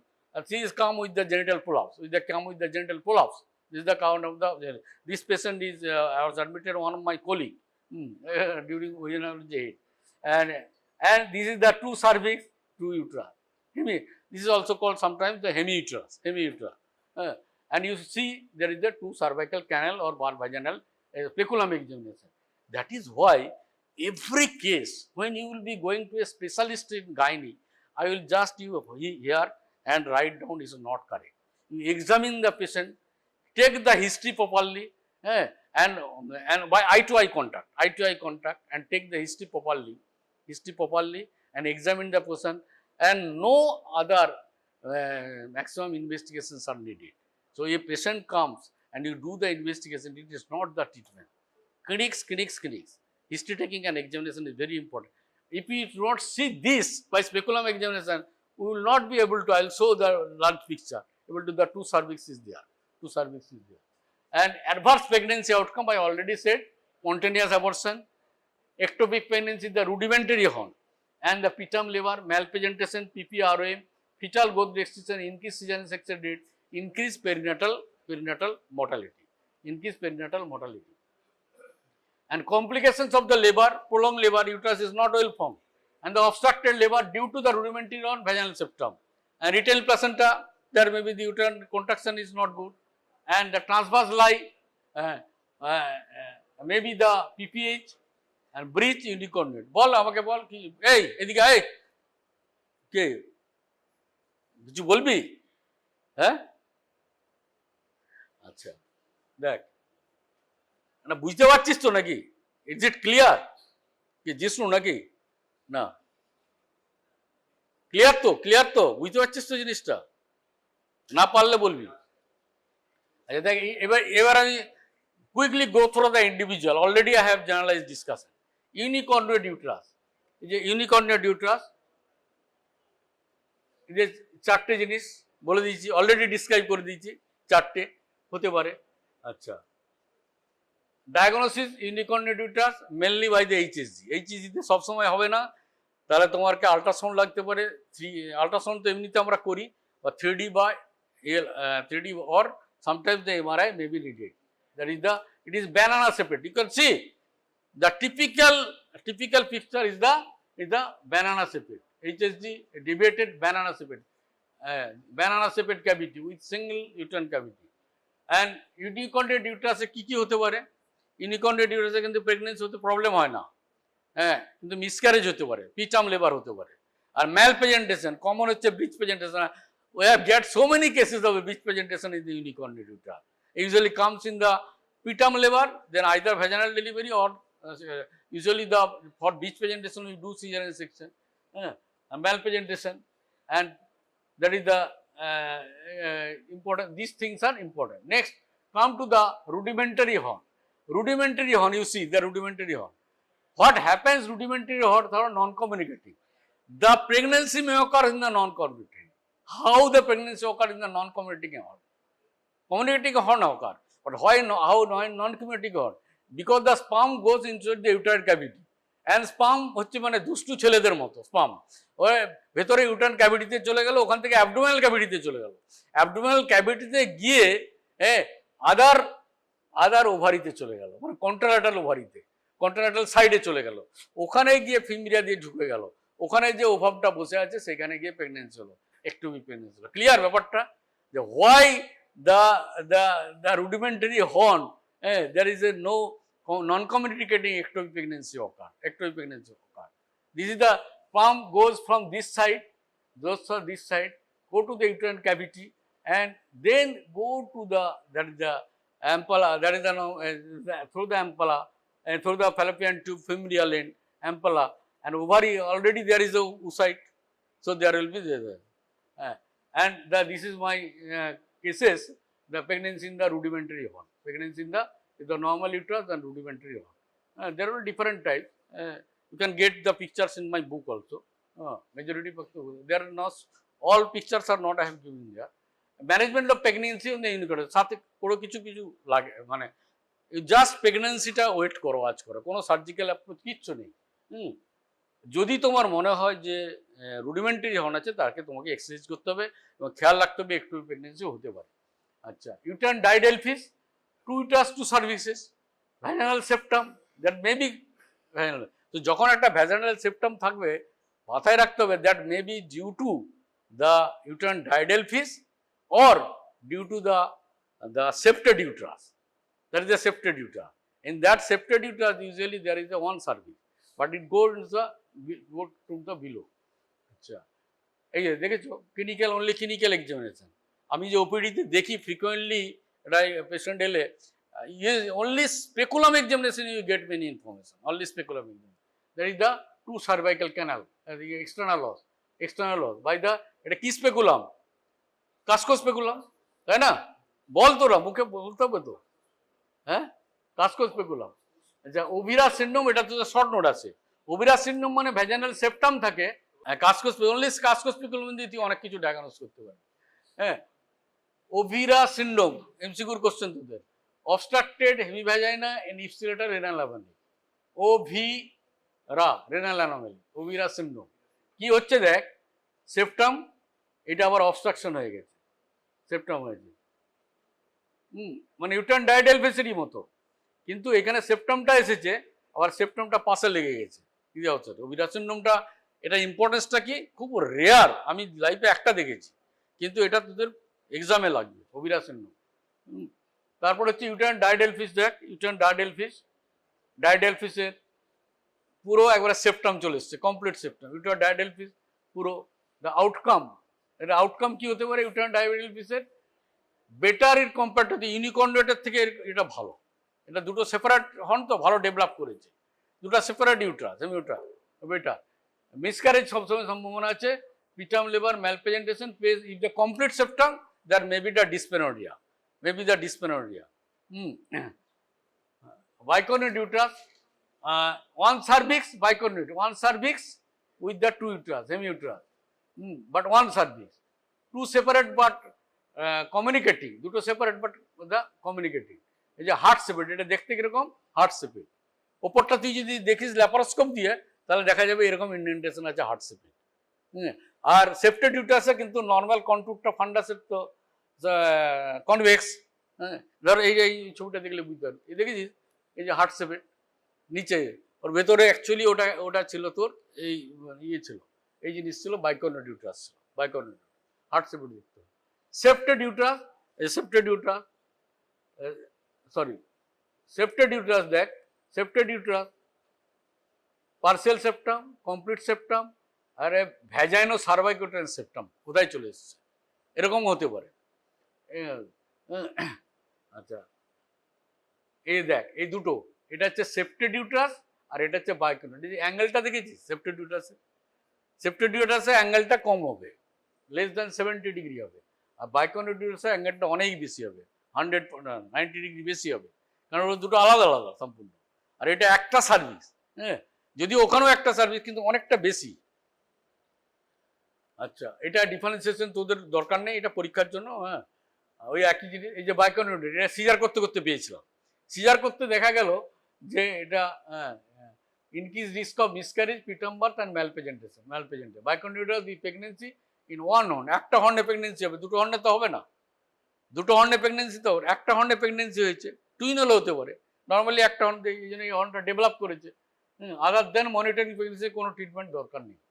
আচ্ছা, septate ইউটারাসের এই septate subfertility, miscarriage, spontaneous abortion, reproductive outcome is poor, কারণ এখানে মিসক্যারেজটা বেশি হয়, এগুলো তো না মিসক্যারেজ হয়, ইনফার্টিলিটি হয়, মিসক্যারেজ না। তাহলে এই ট্রিটমেন্ট কি করবি এর হচ্ছে যে সেপ্টেমটা বাদ দিতে হবে যদি দেখা যায় মিসক্যারেজ হচ্ছে, সেটি কি করে বাদ দেওয়া হয়? হ্যাঁ, হিস্টোস্কোপি রিসেকশন করা হয় নিচের থেকে, এখন হিস্টোস্কোপি রিসেকশন করা হবে।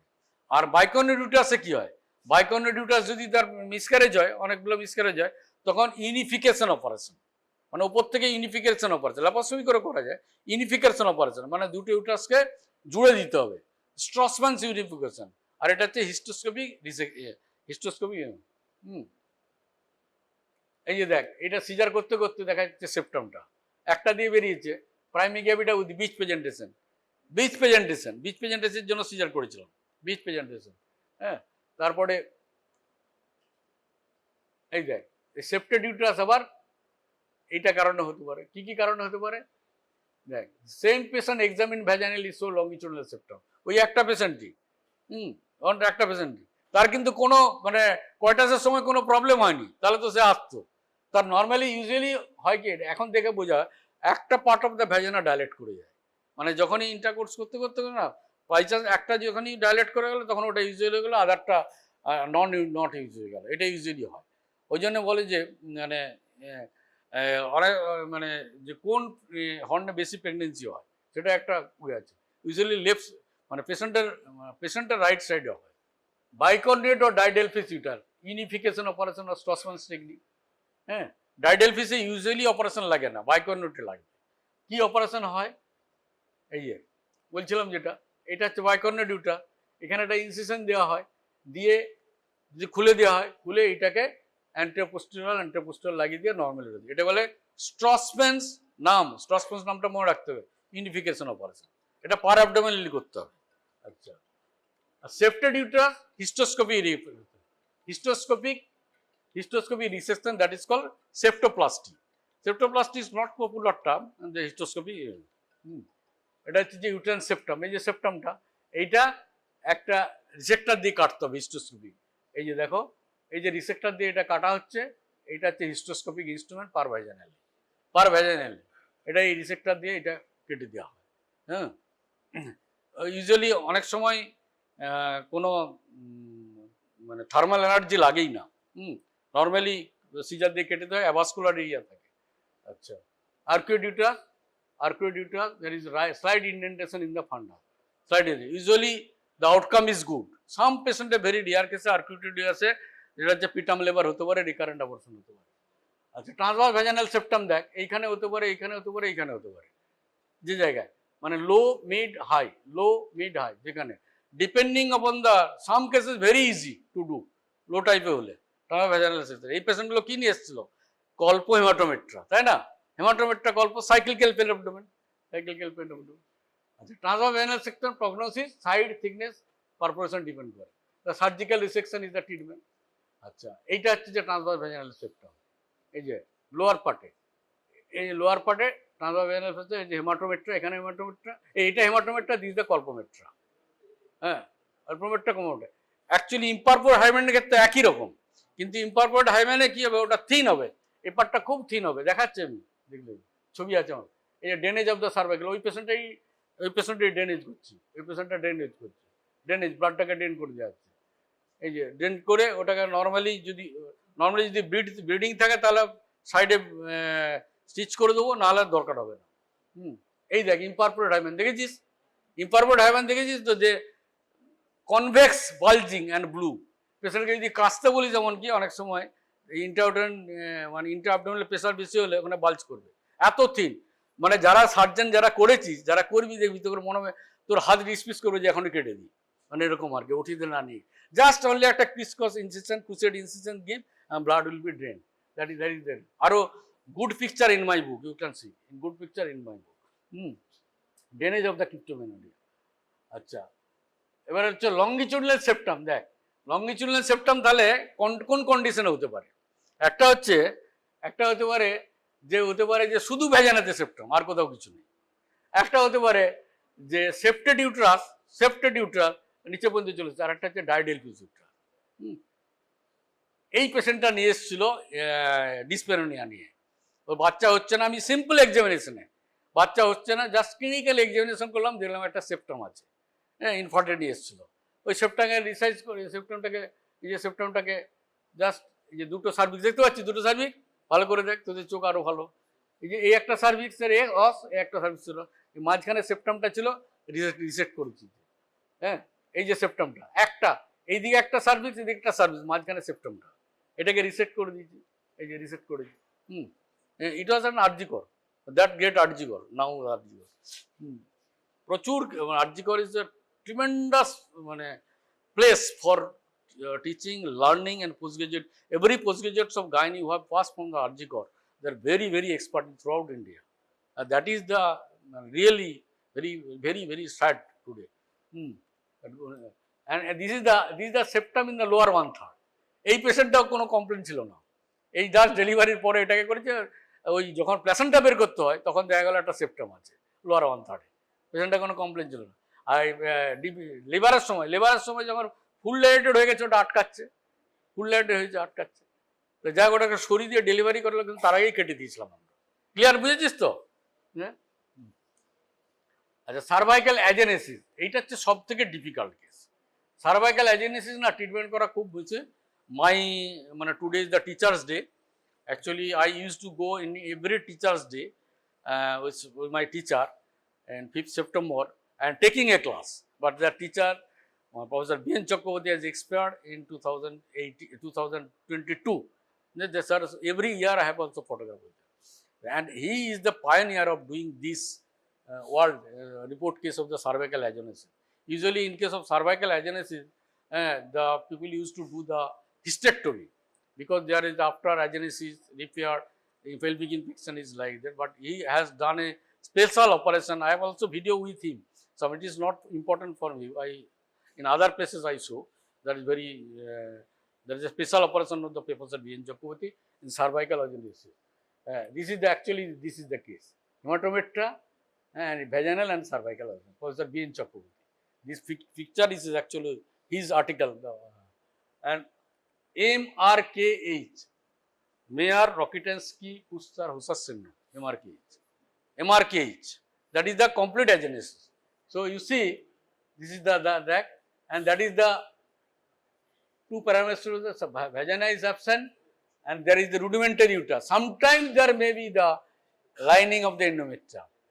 So in some cases of the MRKH syndrome, if there is a pain abdomen, you have to do the laparoscope and resection of this case. And that is the picture, MRKH syndrome. You see, both the ovaries on two sides, and there is a Mullerian knot middle. And this is actually the convex, the agenesis, that is the convex I also showing, pink color convex, that is the, and everything is normal, 46XX, and gonads are ovary, fallopian tube was also normal. This is the and imperforate hymen and the vaginal agenesis is differentiated user. This is the convex, or is the concave. Clinically you can diagnose. If you will have to see with your eyes. You see the convex or is there. So this is a simple operation, but this is a very difficult operation. I can remember on 1 year back actually. One patient was pivotally came, and 13 years. I examined her. Actually, I saw that there is no vagina. So it is very difficult to disclose her parent. The patient, a girl, 13 years, if I say there is a complete absence of the uterus and vagina, the prognosis is very difficult. And when I just, you will have to counsel at that point. But I am seeing first day, trust me, prepare the mental. Actually, girl, more than the girl, the parents are very worried. It's just 1 year back, and the mother is so worried and crying. I cannot remember. I do not disclose clearly, but I am sure on clinical examination that it was the MRKH syndrome. A very simple, primary memory or can you diagnose almost. But I guarded way I told him the vagina maybe there, but you do this investigation like that. But I am 100% sure that I did not disclose. That is a very sad for the family. But one thing is that morbidity is not so much. This case and morbidity is only you see the whether there are renal anomaly or not. Morbidity is not so much. Many patients I have done the vaginoplasty. Our technique of Professor Chakraborty. I will show one video last. MRK syndrome is like that. MRK syndrome. The ovary is normal. This is drawn by my artist for my book. There is the rudimentary horn of the uterus and vagina is absent. MRK syndrome. And this is the uterine transplantation. What will the management? How is the management? How do in case of primary memory, you hear very attentively.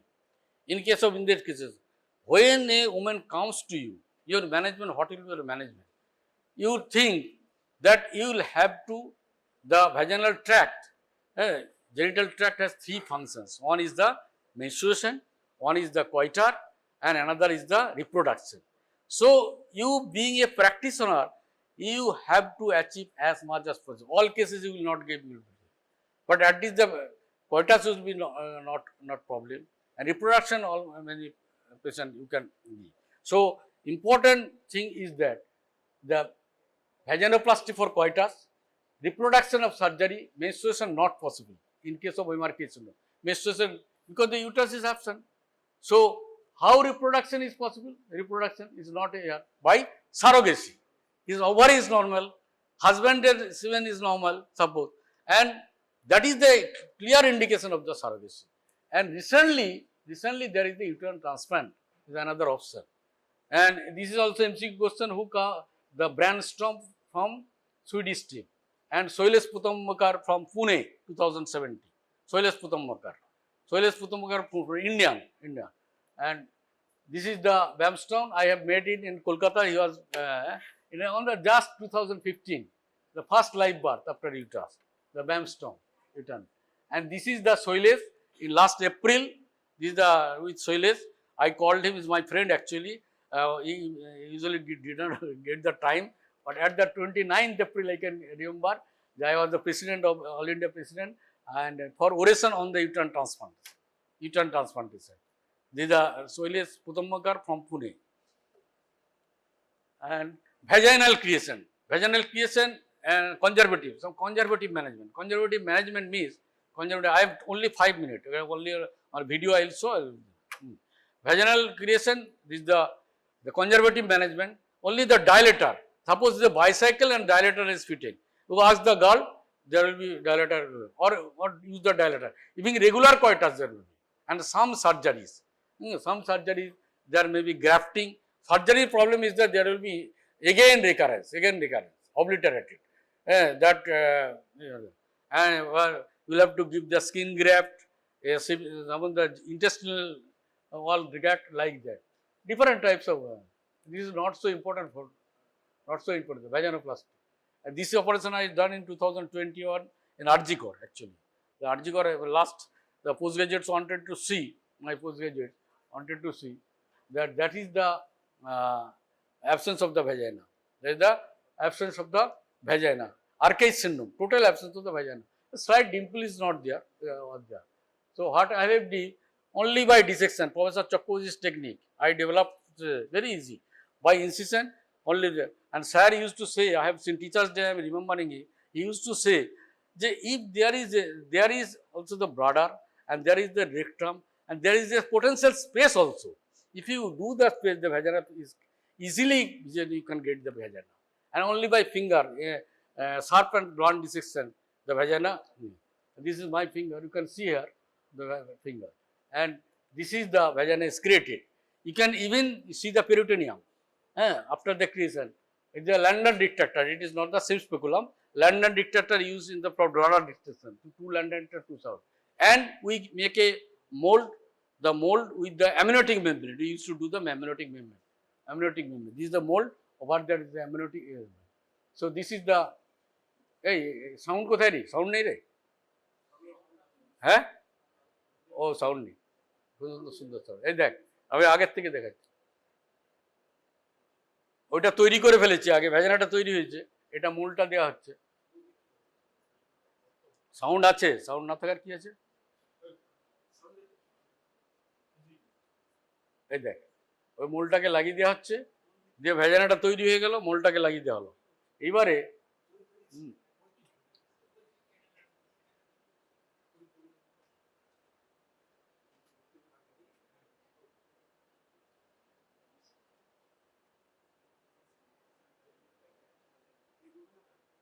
ওটাকে রেখে দেওয়া হলো, ওটাকে এখানে fix করে দেওয়া হলো। Usually the epithelial growth inside the vagina on the amniotic membrane actually will be rejected, and this is actually the mold is there. After 7 days we used to remove the mold. After 7 days you used to remove the mold, and it is best to do when the patient is married.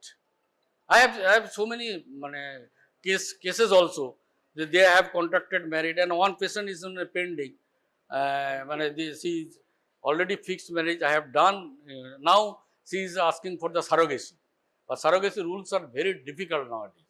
So I am contacting different person for the surrogacy. Very poor patient, very poor patient. So this is the normal. You can see this more, otherwise before marriage you will have to ask him to hold this mold, that type of mold. So conclusion, in absence of symptoms, many remain undiagnosed, and most cases are diagnosed during pregnancy or gynecological examination. Some of the girls present in adolescence with primary amenorrhea and pain abdomen. Early intervention is needed in obstruction to prevent endometriosis. এটা খুব important. Patient যখন পিউবার্টিতে আসবে তার কোনো দেখতে হবে retrograde menstruation আছে কিনা, নাহলে endometriosis whole life endometriosis suffer করবে। Adverse pregnancy is a common feature. Metroplasty, and that is the Strassman metroplasty, and hysteroscopy resection improve outcome in multiple loss. Successful uterine transplantation are exciting new technique for RT. Actually uterine transplantation is not like the kidney transplantation. সেখানে life and ডেথের problem, kidney transplantation, liver transplantation, but uterine transplantation want to get the baby. The transplantation area is a very difficult because you will have to give the high dose of immunotherapy, that compromise the life of the woman. So that is the question some arise, whether uterine transplantation should be routinely done. I have the expert committee of the West Bengal, whether uterine transplantation will be done or not. বুঝেছিস তো সব? হ্যাঁ, একটা disadvantage কি হলো, posterior vaginal ওয়ালটা ভালো দেখা যায় না, পোস্টেরিয়রটা ঢাকা থাকে, তো সেই জন্য আমরা কি করি, গ্র্যাজুয়ালি উইথড্র করে আস্তে একদম উপরে শুরু করলাম, এটাকে আস্তে আস্তে উইথড্র করতে করতে পুরো ভ্যাজাইনাল ওয়ালটা দেখা যায়। তাহলে দুটো কাজ, একটা স্পেকুলামের কাজ আর একটা হলো ইউরিন কালেকশন করা যায়। ভিভিএফ এ ইউরিন কালেকশন যদি জিজ্ঞাসা করে যে আর কিছু স্পেশাল ইউজ আছে, কারণ এই যে জায়গাটা রয়েছে এটা তো দেখতে পাচ্ছি একটা ডিপ্রেসড এরিয়া রয়েছে, এখানে ইউরিনটা ধরে, ইউরিনটা কালেক্ট করা যায়।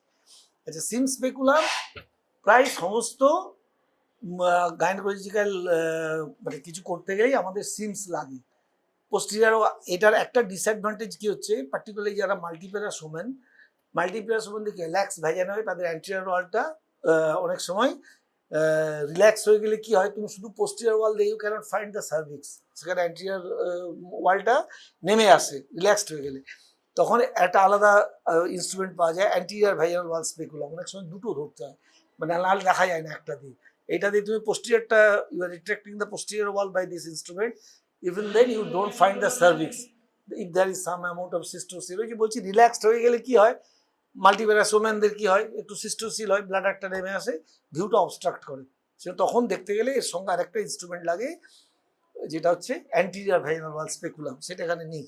যাই হোক, তো তাহলে এর একটা ডিসঅ্যাডভান্টেজ হলো যে এতে সবসময় হয় না, আর একটা ইনস্ট্রুমেন্ট লাগতে পারে। 2 নম্বর ডিসঅ্যাডভান্টেজ হলো ইট ইজ নট সেলফ রিটেনিং। এটা দিয়ে দেখতে গেলে তুমি যে বলছিলে আমরা একটা ছোট প্রসিজিওর কিছু করবো, ধরো তুমি একটা প্যাপসমিয়ার নিচ্ছ, কি নিচ্ছ, এটা তো নিজের থেকে থাকে না, it is not a self retaining instrument, এটা কাউকে একজনকে ধরতে হবে। তাহলে এর ডিসঅ্যাডভান্টেজ হচ্ছে একটা কি বললাম, it is not self retaining, আর 2 নম্বর হচ্ছে যে সব ক্ষেত্রে এইটা দিয়ে হয় না, এর সঙ্গে অ্যান্টিরিয়র ওয়াল রিট্রাক্ট করার জন্য আলাদা একটা ইনস্ট্রুমেন্ট লাগে। এইটার ডিসঅ্যাডভান্টেজটাকে আটকাচ্ছে, মানে এর যে ডিসঅ্যাডভান্টেজ তার অ্যাডভান্টেজ হলো এইটা। এটা কি হচ্ছে, এটা দেখেছো কি নাম বলো? কাসকোজ বাইভাল কাসকোজ। এটার অ্যাডভান্টেজ গুলো দেখো, এটা হচ্ছে দুটো ওয়ালই রিট্রাক্ট করছে, number 1। Number 2, it is self retaining, এটাকে কাউ ধরতে হবে, তুমি একা একাই করতে পারো। এই প্যাপসমিয়ার নিলাম আমি, এটাকে তুমি, এইটা হচ্ছে অ্যাডজাস্টেবল, এই কথাটার সঙ্গে অ্যাডজাস্টেবল কথাটা ইউজ করবে, যেগুলো বললে সবই তার সঙ্গে হচ্ছে। আর এটা যেমন কি হচ্ছে, ভ্যাজিনাল সাইজ অনুযায়ী তুমি ভ্যাজিনাল সাইজ দেখে অ্যান্টিরিয়ার পোস্টেরিয়র, সরি ছোটটা বড়টা যার যেরকম সাইজ লাগাচ্ছ, আর এইটারও আলাদা আলাদা সাইজের পাওয়া যায়, সেখানে দুটো ভালভই একই সাইজ। এইটার অ্যাডভান্টেজ যেটা, এটা তুমি কিছু অ্যাডজাস্ট করতে পারবে না, যা আছে সেটাই আছে, কিন্তু ইট ইজ অ্যাডজাস্টেবল। ভ্যাজিনাল এই অনুযায়ী এই যে স্ক্রুটা রয়েছে, এটা যদি তুমি পুরো লুজ করে দিলে, এই দেখো বন্ধ হয়ে গেল তো, এবার তুমি যেই দিলে এরকম, ধরো তোমার এতটা দরকার, এইটা তুমি এই যে স্ক্রুটা হেঁটে দিলেই ওটা ওই, এটা অ্যাডজাস্টেবল, ব্যাস। এইটা এর থেকে আর পেশেন্ট যতই চাপ দেখ, এটা আর বন্ধ হবে না। তুমি যখনই এটা দেবে পেশেন্ট কাশলে ওটা বন্ধ হয়ে যাবে, নেমে যাবে, সেটা হবে না। এটা তুমি ভ্যাজিনাল ক্যাপাসিটি অনুযায়ী ইউ ক্যান অ্যাডজাস্ট, বা অ্যাডজাস্টিং দ্য স্ক্রু তুমি এটা ফিক্স করতে পারো। তাহলে এর যেটা ডিসঅ্যাডভান্টেজ, এর সেগুলো অ্যাডভান্টেজ, এটা তুমি ছোটোখাটো প্রসিজিওরগুলো এতে করতে পারো। এর অ্যাডভান্টেজ কি বললাম, it is adjustable according to size of vagina, adjust করা যাবে এটা। আর 2 নম্বর হচ্ছে সেলফ রিটেনিং। আচ্ছা, এবার হচ্ছে how to introduce.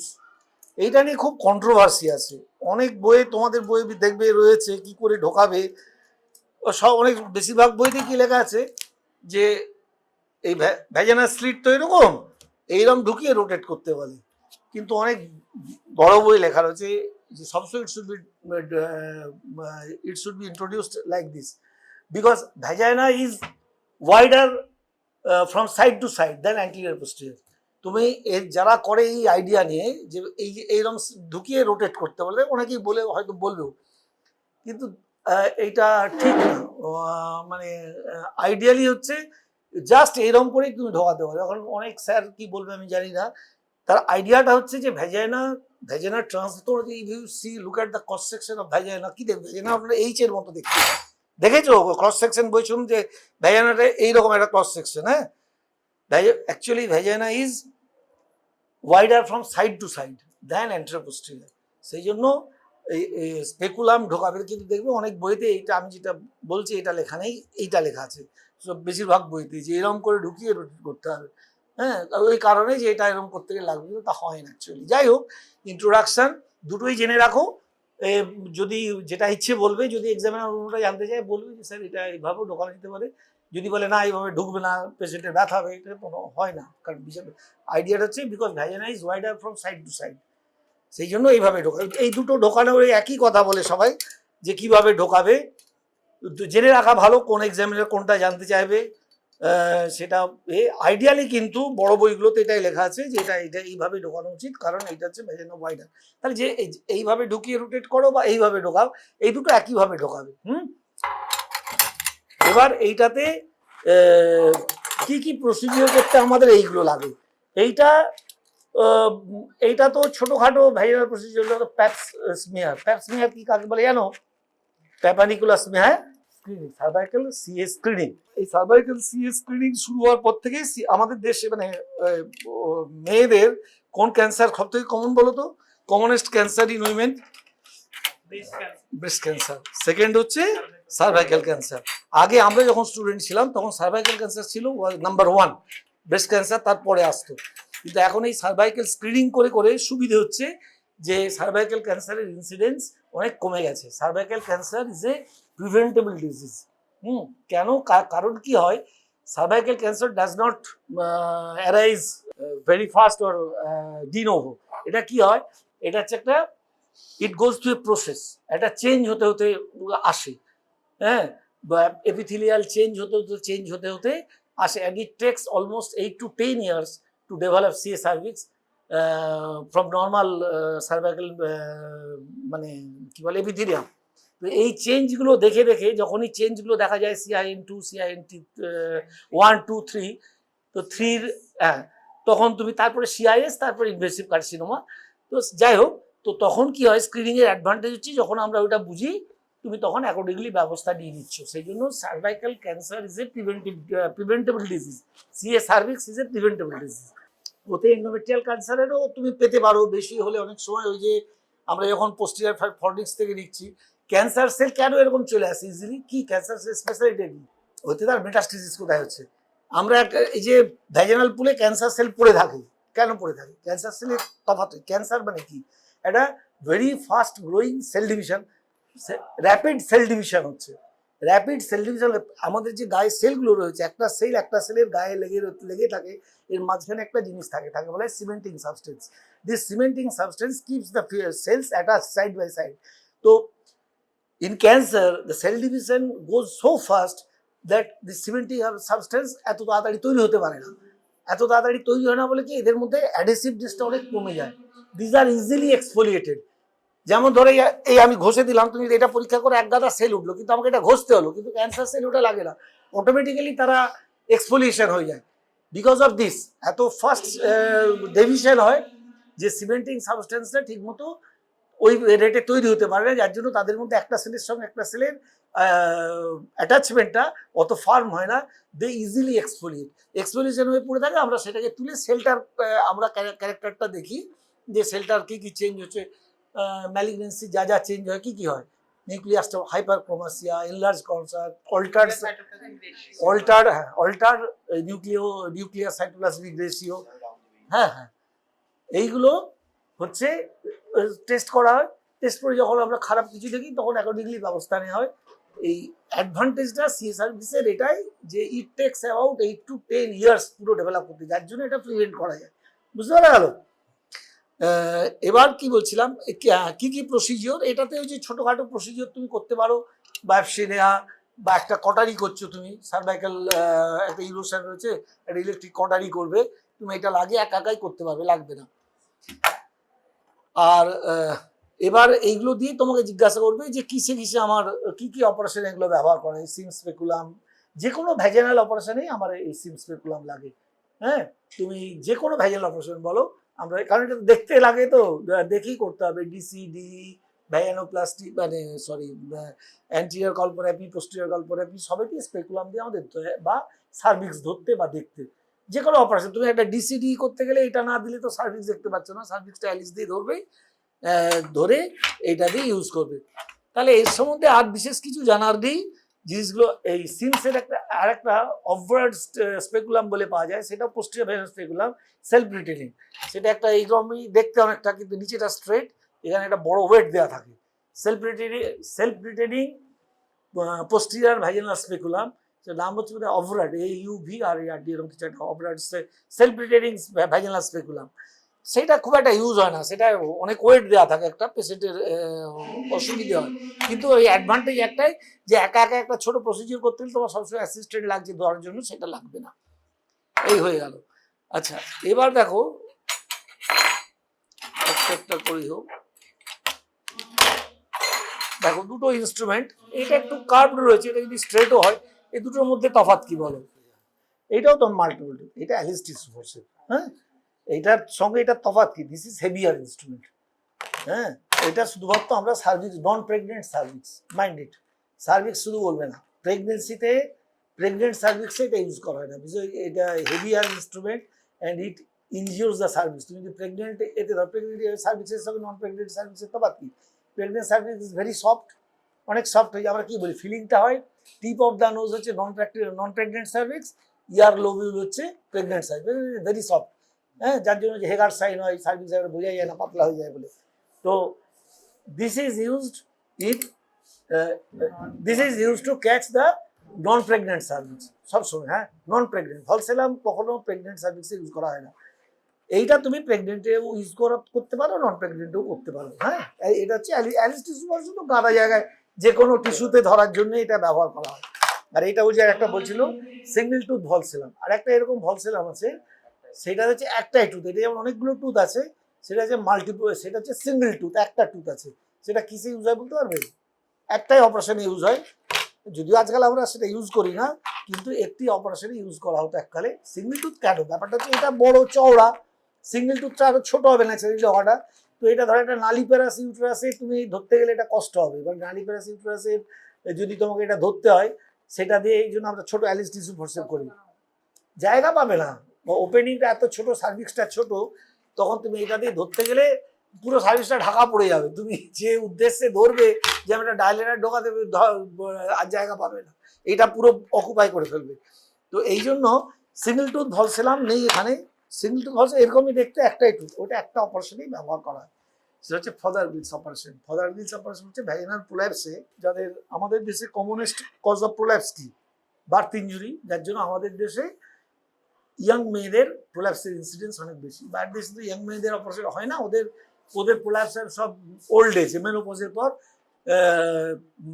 Neurological cause, মানে বডিতে এমনি এ হয়ে গেছে, সমস্ত মাংস বেশি বা সব লুজ হয়ে গেছে, তখন নেমে আসে। আমাদের দেশে কিন্তু তা নয়, আমাদের দেশে হচ্ছে কমনেস্ট কজ হচ্ছে বার্থ ইঞ্জুরি, কারণ বেশিরভাগই তো আমাদের বাড়িতে ডেলিভারি সব হয়। তো সেই জন্য ওই ফদার গিল অপারেশনে কি হয়, সার্ভাইকাল অ্যাম্পুটেশন হয়, সার্ভিক্সটা একটু কেটে ছোট করে দেয়, বেরিয়ে আসে তো বড় হয়ে যায়, সার্ভাইকাল অ্যাম্পুটেশন হয়। সার্ভাইকাল অ্যাম্পুটেশন করলে কি হয়, এক্সটার্নাল যতটা বড়, তুমি যত উপরে উঠবে ওপেনিংটা ছোট, ওই ওই কাটার পর এটা দিয়ে তুমি ধরতে পারবে না, হ্যাঁ, এটা ঢুকবে না ওখানে। সেই ওই একটি অপারেশনেই সিঙ্গেল টুথ ভলসেলাম ব্যবহার করা হয়। তাহলে ফদার গিলস অপারেশনে আপনার অ্যাম্পুটেশন অফ দ্য সার্ভিক্সটা যখন অ্যাম্পুটেশন করে বাদ চলে গেল খানিকটা, এবার যেটা রইলো সেটাকে ধরে টান দিয়ে ধরতে হয়, তখন ওই সিঙ্গেল টুথ ভলসেলামটা ইউজ হয়, আর কিছু ব্যবহার হয় না, ওই একটি অপারেশনেই ব্যবহার হয়। দুটোর মধ্যে তফাৎ দেখো, এইটা স্ট্রেট, এইটা কার্ভড, হ্যাঁ, আর এইটার থেকে এটা অনেক স্টাউট, এর জায়গাটা এটা দিয়ে করা যাবে, কিন্তু এই যেগুলো ধরবে সব এটা, যেহেতু এটা আমরা সার্ভিক্স, ওই যে বললাম নন প্রেগনেন্ট সার্ভিক্স ছাড়া এটা আর কিছু ধরা হয় না, আর কিছু ইউজ করা হয় না। ঠিক আছে, এই দুটোর তফাৎ গেল। এই দুটো ইনস্ট্রুমেন্ট তফাৎ দেবো, অনেকটা একরকম দেখতে, যেগুলো আমি তাহলে ভুল হবে। এটা কি, এটা ওয়াম ফরসেপস, এটা হ্যাঁ স্পঞ্জ হোল্ডিং ফরসেপস, এটা স্পঞ্জ হোল্ডিং, এটা straight sponge holding, sponge holding বাঁকাও হয়, স্পঞ্জ হোল্ডিং স্ট্রেটও হতে পারে, বাঁকাও হতে পারে, কিন্তু এটা সবসময় এরকম বাঁকাই হবে।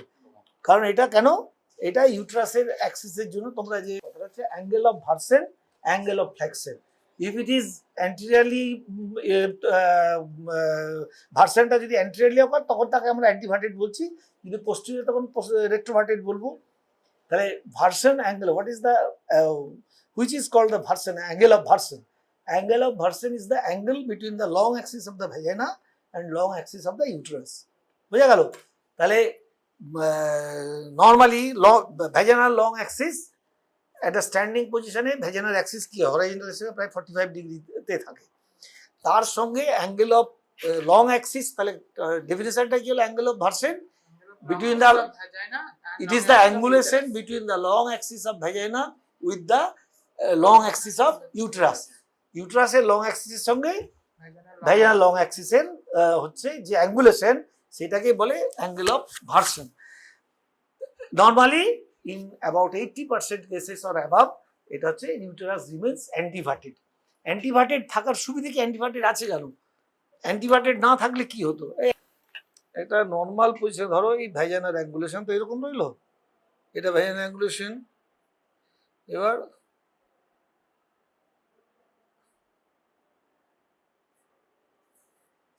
এরকম ভার্সন দেখে, তাহলে this is the angle of version.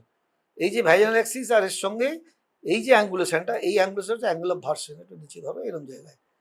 R angle of flexion হচ্ছে এই সার্ভিক্সের লং অ্যাক্সিসের সঙ্গে বডির লং অ্যাক্সিসের অ্যাঙ্গুলেশন। সার্ভিক্স আর ইউটেরাস একদম স্ট্রেট থাকে না, ওইখানে একটা অ্যাঙ্গুলেশন থাকে। সার্ভিক্সের যে লং অ্যাক্সিস সঙ্গে বডির যে লং অ্যাক্সিস, এই দুটোর অ্যাঙ্গুলেশনকে বলা হয় angle of flexion. Normally uterus remains anteverted and anteflexed. Anteverted and anteflexed. এই অ্যান্টিভার্সন থাকার অ্যাডভান্টেজটা কি, ধরো যদি এরকম না হয়ে ইউটেরাসটা স্ট্রেট থাকতো, তাহলে কি হতো, যখনই মেয়েরা কোনো কাজ করবে, ইন কেসেস অফ স্ট্রেস, ধরো কনস্টিপেশন, কাফিং, হ্যাঁ, এই যে যখনই স্ট্রেস ওয়েট লিফটিং তখনই কি হবে, ইউট্রাসের উপর প্রেশার পড়বে, ইউট্রাসটা প্রোল্যাপস হবে, নিচের দিকে নামবে আস্তে আস্তে। এই অ্যাঙ্গুলেশনটা প্রিভেন্ট করছে কি, তুমি চাপ দিলে তো এই তো ডাইরেক্ট অ্যাক্সিসে আসছে না, এই অ্যাঙ্গুলেশনটা থাকার জন্য প্রোল্যাপস হবে না। সেই জন্য অনেক সময় এক্সাম্পল জিজ্ঞাসা, what is the first step of prolapse? First step প্রোল্যাপসের ফার্স্ট স্টেপ হচ্ছে some degree of retroversion, because before prolapse uterus has to come in the long axis of the vagina, নাহলে প্রোল্যাপস হবে না। Normal তো এরকম থাকছে, prolapse হতে গেলে এটা তো এক লাইনে আসতে হবে, ইউট্রাসটাকে তো এইরকম আসতে হবে, হ্যাঁ, তবে তো প্রোল্যাপস হবে। তাহলে এই পজিশনে রেখে এই পজিশনে এলো মানে there is some degree of retroversion. তাহলে ফার্স্ট বলো কনজেনিটালি হয় 20%, হ্যাঁ ওই যে বললাম এই 20% ক্ষেত্রে হচ্ছে এককালে খুব অপারেশন করা হতো, যে প্রেগনেন্সি যে বলতো প্রেগনেন্সি আসে না, কারণ রেট্রোভার্টেড ইউটারাস। এই যে এখানে কি দেখলে এই ছবিটাতে দেখো, এখানে পোস্টিরিয়ার ফোরডিক্সটা ডিপ হচ্ছে, এখানে সেমিনাল পুলটা জমা হয়, সার্ভিক্সের মুখটা ওপেনিংটা সেমিনাল পুলে ডুবে থাকে, তবে তো স্পামগুলো যেতে পারবে। তো যাদের রেট্রোভার্টেড থাকে তাদের ক্ষেত্রে কি হয়, সার্ভিক্সটা তো এরম এরম হয়ে উঠে থাকে।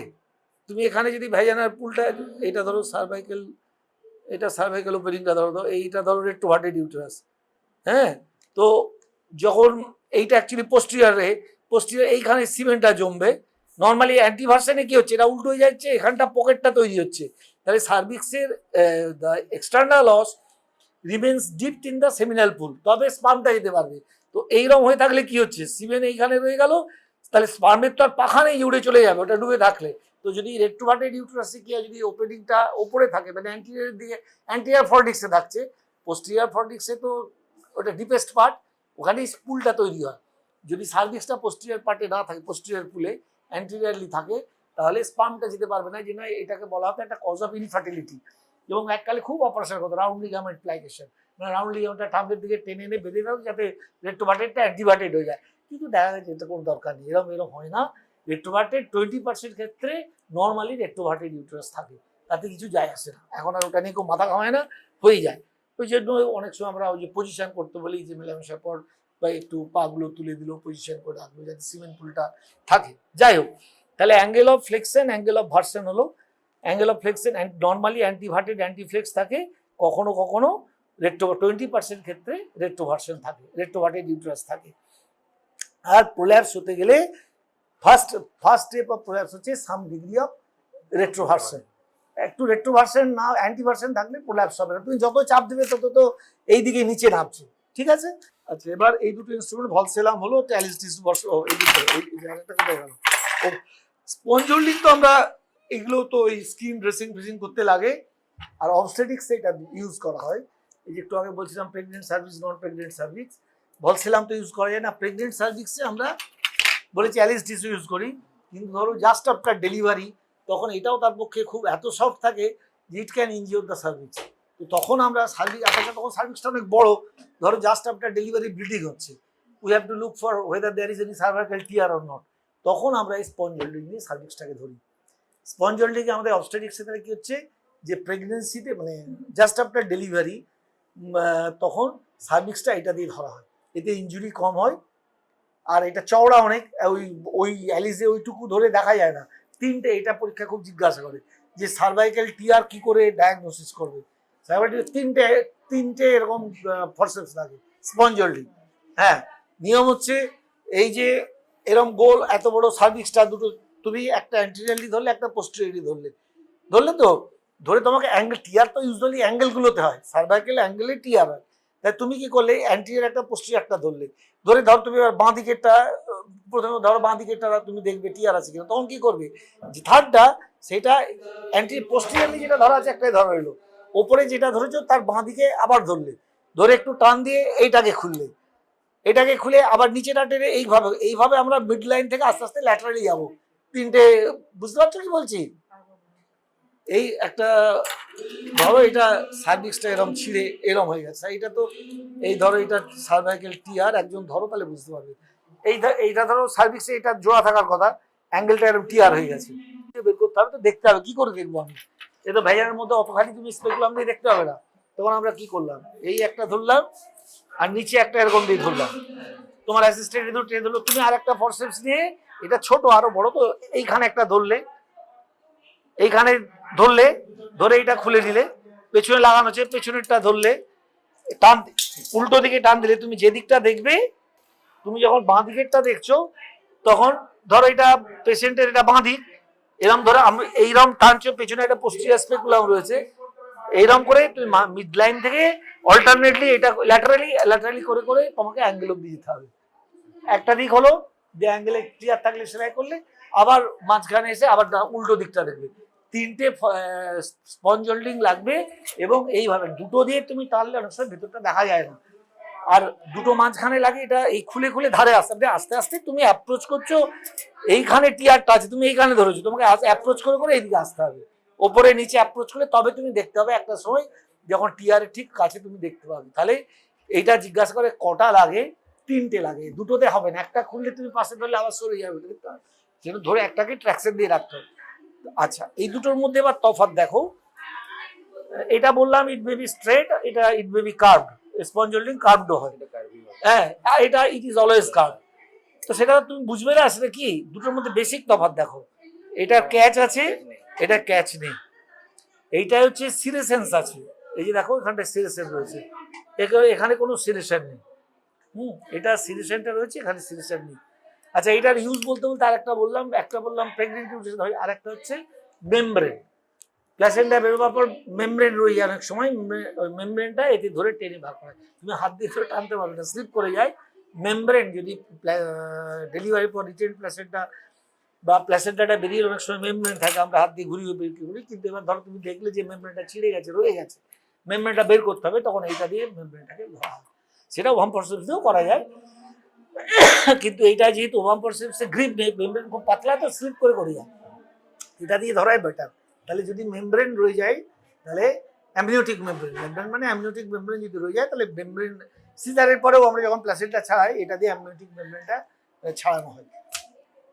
আচ্ছা, তাহলে দুটোর মধ্যে তফাৎ বোঝা গেল, এইটায় ক্যাচ আছে, সিরিসেন আছে, এটা ক্যাচও নেই, সিরিসেন নেই, এটা অলওয়েজ, এটা হচ্ছে কার্ভ, এই কার্ভেচারটা হচ্ছে ওই যে অ্যাঙ্গেল অফ ভার্সন এর জন্য। তাহলে এই যে ইনস্ট্রুমেন্টগুলো আমরা ইউজ করব, তাহলে তোমার এবার ইউটেরাসটা অ্যান্টিভার্সন আছে না অ্যান্টিভার্টেড আছে না রেট্রোভার্টেড আছে বুঝতে হবে, সেই অনুযায়ী আমি যন্ত্রটা ঢোকাবো। তো ধরো ইউটেরাসটা অ্যান্টিভার্টেড রয়েছে আর তুমি এইরকম করে এইরকম ঢোকাচ্ছ, ফুটো হয়ে যাবে, সেই ডিরেকশনটা জানার জন্য সবার আগে যেটা দরকার, এটা হচ্ছে ইউট্রাইন সাউন্ড। হ্যাঁ, এটা ডেসক্রাইব করতো ঠিক করে, এটা কি কি ইউট্রাইন সাউন্ড? হ্যাঁ বলো। গ্র্যাজুয়েটেড, মার্ক মানে গ্র্যাজুয়েটেড, সফট, ম্যালিয়েবল, আর একটা কথা মেটালিক, গ্র্যাজুয়েটেড, ম্যালিয়েবল, আর ডগাটা ছুচলো তো ফুটো হয়ে যাবে, ব্লান্ট, সেটা কি বলে, অলিভ পয়েন্টেড। হ্যাঁ, তাহলে এটাকে কতগুলো জিনিস হচ্ছে, গ্র্যাজুয়েটেড কেন, আমাকে ইউট্রাসের মাত্রা, হ্যাঁ গ্র্যাজুয়েটেড তো মাত্রা, গ্র্যাজুয়েটেড কেন, কি দরকার ছিল, এদের কারো গ্র্যাজুয়েশন নেই, এর কেন গ্র্যাজুয়েশন আছে, ইউট্রাইন ক্যাভিটির মাপটা জানার জন্য। নর্মাল ইউট্রাসের লেন্থ কত, এই বললে তো প্রশ্ন করবে, ইউট্রাসের লেন্থ কত, এই জানো না কালো, শোনো জীবনে ভুলবে না, আমি বলে দিচ্ছি, মনে রাখা খুব সুন্দর, ইউট্রাস আর ওভারি 1 2 3, হ্যাঁ, ইউট্রাস ইন ইঞ্চেস আর ওভারি ইন সেন্টিমিটার। ইউট্রাসের লেন্থ হচ্ছে 3 ইঞ্চেস, 3 ইঞ্চেস মানে 7.5 সেন্টিমিটার, 3 × 2.5, তাহলে ইউট্রাসের লেন্থ হচ্ছে 3 ইঞ্চেস, ভিতরে breath at the widest part হচ্ছে 2 ইঞ্চেস, ব্রেথ মানে চওড়া, with at the widest part, সব জায়গায় 2 ইঞ্চি না, সার্ভিক্সের কাছে তো কম, তাহলে ওয়াইডেস্ট পার্ট হচ্ছে 2 ইঞ্চ, আর থিকনেস হচ্ছে 1 ইঞ্চ। থিকনেস মানে অ্যান্টেরিয়র ওয়াল পোস্টেরিয়র দুটো ওয়াল হাফ হাফ করে, বোঝা গেল কি বললাম? ইউট্রাস হচ্ছে 1 2 3, ওভারি 1 2 3, ওভারিটা হচ্ছে এটা সেন্টিমিটার, এটা হচ্ছে ইন ইঞ্চেস, ওভারি হচ্ছে সেন্টিমিটার, ওভারির লেন্থ হচ্ছে 3 সেন্টিমিটার, ওভারির ব্রেথ হচ্ছে মানে উইডথ হচ্ছে 2 সেন্টিমিটার, আর থিকনেস হচ্ছে 1 সেন্টিমিটার। এইটা হলে আর জীবনে ভুলবে না, 3 ইঞ্চি 2 ইঞ্চি 1 ইঞ্চি, ওটা 3 সেন্টিমিটার 2 সেন্টিমিটার 1 সেন্টিমিটার। হ্যাঁ ব্যাস, এবার তোমাকে যদি বলা হয়, এটা আমি কি বললাম, 3 ইঞ্চি মানে 7.5 centimetre is the length of the uterus, এবার তুমি সাউন্ড ঢুকিয়ে তাহলে কতটা পাবে ইউটেরাসের লেন্থ, এইটা তো পুরোটা ইউটেরাসের লেন্থ, 3 ইঞ্চি। তো এটা কি দেয়াল ফুটো করে চলে যাবে? এটা কোথায় থাকবে? ক্যাভিটির মধ্যে থাকবে তো। তাহলে ওয়ালের থিকনেস কত বলেছি? 1 ইঞ্চি। 1 ইঞ্চি দুটো লেয়ারের। তো এখানে তো তুমি একটাতে ঢুকে গেছো ভেতরে, তাহলে কত কম হবে? Half inch. 2.5 মানে 1 ইঞ্চ, তার অর্ধেক, হাফ ইঞ্চ। তাহলে 3 ইঞ্চি যদি লেন্থ হয়, তাহলে তুমি যদি সাউন্ড দিয়ে মাপো ক্যাভিটিটা কত হবে? 3 ইঞ্চির থেকে হাফ ইঞ্চ কম হবে, মানে 2.5 ইঞ্চ হবে। হ্যাঁ, বোঝা গেছে? এইগুলি খুব ট্রিকি কোশ্চেন। ইউট্রাসের লেন্থ মানে পুরো ইউট্রাসের লেন্থ, তার ফান্ডাসের এইখান থেকে এই অবধি হচ্ছে ইউট্রাসের লেন্থ। কিন্তু তুমি যখন ক্যাভিটিতে ঢোকাচ্ছ তখন কি হচ্ছে, আর দুটো ওয়াল এখানে কোথায় আসছে? তুমি এই অবধি ঢোকালে, তাহলে তোমার একটা থিকনেসই তো বাদ যাচ্ছে, তাহলে হাফ ইঞ্চি কম হবে। ইউট্রাসের যা লেন্থ, ক্যাভিটির লেন্থ তার থেকে হাফ ইঞ্চ কম। বোঝা গেছে? তাহলে আমরা এই ইউট্রাসের লেন্থ দেখি 1 নম্বর। 2 নম্বর কি দেখা হয়, যে বললাম ভার্সনটা, angle of version, angle of flexion কি আছে দেখার জন্য সেই মতো আমরা নেক্সট ইনস্ট্রুমেন্টগুলো ঢোকাবো, কারণ এতে ইঞ্জুরি হওয়ার কম। এছাড়া এটাকে ইউট্রাস সাউন্ড বলেছে, কারণ নামটা সাউন্ড কেন? এ কি, এটা তো সবারটা একটা অন্যরকম নাম আছে, হঠাৎ সাউন্ড বলতে গেল কেন? What is it's relation with sound? It make some sound. ভেতরে ফরেন বডি থাকলে, তুমি যদি ধরো একটা কপার টিপ থ্রেড হারিয়ে গেছে, হ্যাঁ, সে তো তুমি আল্ট্রাসাউন্ড বা এক্সরে করে পরে দেখবে আছে কিনা, কিন্তু আমাদের কাছে এলে তুমি যদি একটা ইনস্ট্রুমেন্ট ঢোকাও, মানে জাস্ট একটা সাউন্ড ঢোকাও, তাহলে it will make an sound. তুমি ওটা পারবে, মানে ফিল করতে পারবে যেটা একটা হচ্ছে। যদি কোনো ফরেন বডি ভেতরে থাকে বা কিছু থাকে, it will make some sound. নাহলে হঠাৎ সাউন্ড কথাটা এর সঙ্গে এলো কি করে, ইউট্রাইন সাউন্ড? তাহলে এটা কি হলো? Graduated, soft, metallic, malleated, olive pointed uterine sound. Malleable মানে এই যে, তাহলে কি করবে তোমার, এটা যদি এরকম থাকে, এবার ধরো সার্ভিক্স আছে, এই ইউট্রাস একটু ভাটে, তাই তুমি এরকম, এতেও তো ইঞ্জুরি হয়ে যাবে ঢোকাতে গেলে। ম্যালিয়েবল মানে হচ্ছে you can give it any shape. সব থেকে ম্যালিয়েবল মেটাল কি জানো? Most malleable metal gold. সোনারে যে এত গয়না বানানো হয় এত সুন্দর করে, কোনো গোল্ড আর তামা হচ্ছে খুব ম্যালিয়েবল। হ্যাঁ, এদিকে তুমি যে কোনো শেপ দিতে পারো। এইটা যদি ফিক্সড শেপের হতো, ম্যালেবল মানে কি, তুমি দেখলে এটাকে আমি স্ট্রেট করে দিলাম, তো এটাকে তুমি অ্যান্টিভার্টেড করে দাও, এটাকে তুমি রেক্টোভার্টেড করে দাও, যা খুশি করে দাও। এই জন্য ম্যালেবল মানে একে তুমি যে কোনো শেপ দিতে পারছো। এই জন্য ও ম্যালেবল কথাটার মানে জানতে চাইলে তো, এই জন্য ম্যালেবল বলো। ম্যালেবল হচ্ছে একে তুমি তোমার ইচ্ছে মতো শেপ দিতে পারবে। তুমি এটাকে পারবে বাঁকাতে সোজা করতে পারবে না, it is not malleable, it is malleable. বাকি কিছুই পারবে না, এরকম যে ডাইলেটার রয়েছে একে তুমি একে, it is not malleable, it is malleable. Malleable মানে তুমি একে, এর শেপটা তুমি ইচ্ছে মতো চেঞ্জ করতে পারবে তোমার প্রয়োজন মতো, সেই জন্য ম্যালেবল কথা, MALLEABLE, ম্যালিয়েবল। হ্যাঁ, একে ম্যালিয়েট করা যায়, এটা শেপটা তুমি যা খুশি চেঞ্জ করতে পারবে। তাহলে ইউট্রাইন সাউন্ড দিয়ে ক্যাভিটির লেন্থ মাপা হয়। কোনো ফরেন বডি থাকলে এটা দিয়ে তুমি ফিল করতে পারবে সাউন্ড দিয়ে। হ্যাঁ, আর ইউট্রাইন সাউন্ডকে অনেকে বলে দিস অ্যাক্টস অ্যাজ ফার্স্ট ডাইলেটার। যে ডাইলেটারগুলো তুমি ইউজ করছো, যখন ডাইলেটার ইউজ করবে, এটা তো তুমি যখন প্রথম ঢোকাচ্ছ, ইট অ্যাক্টস অ্যাজ ফার্স্ট ডাইলেটার। প্রথম ডাইলেটারের কাজটা এটাই করে। এটা যতই হোক একটু তো যদিও সরু অনেক ডাইলেটারের থেকে, তবুও ইট অ্যাক্টস অ্যাজ কি বললাম, ফার্স্ট ডাইলেটার। ব্যাস, তাহলে এর মধ্যে তফাৎ দেখো। এটা কি? এটা ডাইলেটার, এটা হচ্ছে হেগার্স ডাইলেটার। হ্যাঁ, এইটাই বেশি ইউজ হয়। আর একটা হকিন্স স্যাম্পটার ডাইলেটার আছে, এটা হচ্ছে দুটো দিকেই দুটো সাইজ থাকে। এই যে এই মাপটা হচ্ছে সাইজ, তুমি কোনটা ঢোকাবে, মানে কোন দিকটা আগে ঢোকাবে। এই দেখো, এর একটা দিক, এই যে যেটা এটা 10, তো একটা সাইড 10, তুমি যদি এই যে ঢোকাচ্ছ, তাহলে এটা হচ্ছে 10 না 15, এই সাইডটা 15, এই সাইডটা 16। হ্যাঁ, যেটা তুমি যে সাইডটা তুমি যখন ঢোকাচ্ছ, এটা উপরে ইন্ডিকেট করছে, সেটা সেই সাইজ। তো সেই মতো দুটো, মানে দুদিকে সাইজ আলাদা। তুমি এইটা তো বুঝতে পারছো না, একটু সরুগুলো বুঝতে পারতে, দুটো দিক চোখে এটা বোঝা যাচ্ছে এই দিকটা মোটা, এই দিকটার থেকে এই দিকটা মোটা, ওইরকম দুটো দিকে দুরকম মাপ আছে। এগুলো সিরিয়ালি ঢোকাতে, না একটা মিস করে অন্যটা ঢোকাতে গেলে ঢুকবে না, মানে পেশেন্টের ব্যথা লাগবে। তাহলে ডাইলেটারের কাজ, for dilatation evacuation, D&E, D&C।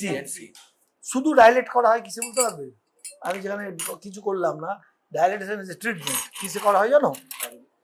হ্যাঁ সার্ভাইকাল ডাইলেটেশন, এটা তো সার্ভাইকাল ডাইলেটার, এটা অন্য কিছু, এটা তো আর ইউরেথ্রাল ডাইলেটার নয়, সার্ভাইকাল ডাইলেটার। শুধু ডাইলেট করা হয় কিসে, শুধু জাস্ট ডাইলেট করে পেশেন্টকে ছেড়ে দেওয়া হয় সিভিয়ার প্রাইমারি ডিসমেনোরিয়া। প্রাইমারি ডিসমেনোরিয়ার একটা ট্রিটমেন্ট হচ্ছে অনেক সময় তাদের কি করা হয়, একটু সার্ভিক্সটা ডাইলেট করে দেওয়া হয়। তাদের কি হয় বলে সার্ভাইকাল ওপেনিংটা খুব ছোট থাকে, ব্লাড ক্লটটা বেরোতে পারে না, যার জন্য খুব স্প্যাজমোডিক পেন হয়, তখন সার্ভিক্সটা একটু ডাইলেট করে দেয়, তাদের সার্ভিক্সটা একটু বড় হয়ে গেল। তার থেকে বড় কথা যে স্ট্রেচিংয়ে নার্ভ এন্ডিংগুলো নষ্ট হয়ে যায়। প্রাইমারি ডিসমেনোরিয়া ভীষণ পেনফুল, যাদের হয় তারাই বোঝে। তো প্রাইমারি ডিসমেনোরিয়ার অনেক ট্রিটমেন্টের মধ্যে এটা একটা ট্রিটমেন্ট, যে সার্ভিক্সটাকে আমরা একটু বেশি ডাইলেট করে দেওয়া হয়। আর কি তখন কিউরেট করা হয় না, স্ট্রেট ডাইলেট করা হয়। আর ফদার গিল অপারেশন বলছিলাম যে সার্ভাইকাল অ্যাম্পুটেশন, তখন ডাইলেট করতে হয়, কারণ ওই ইউটেরাসের ভেতর দিয়ে ভ্যাজানাটাকে ঢুকিয়ে সেলাই করতে, নতুন করে ভ্যাজানা বা সার্ভিক্সটা তৈরি করতে হয়।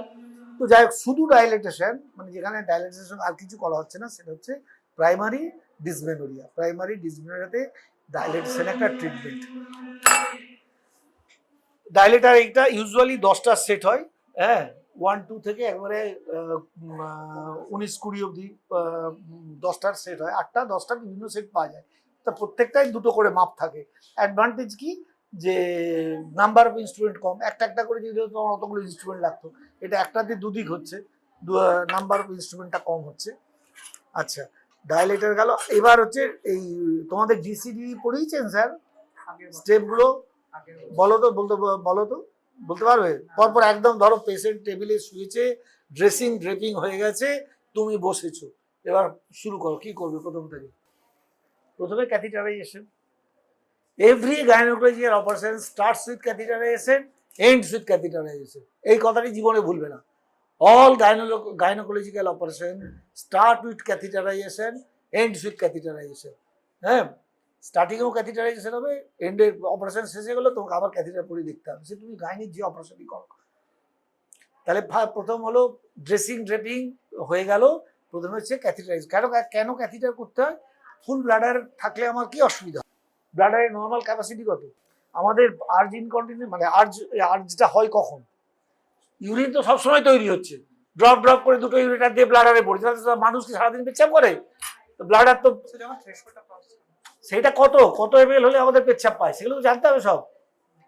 300 থেকে 350 থেকে 350 পেচ্ছাপ জমলে আমাদের পেচ্ছাপ পায়।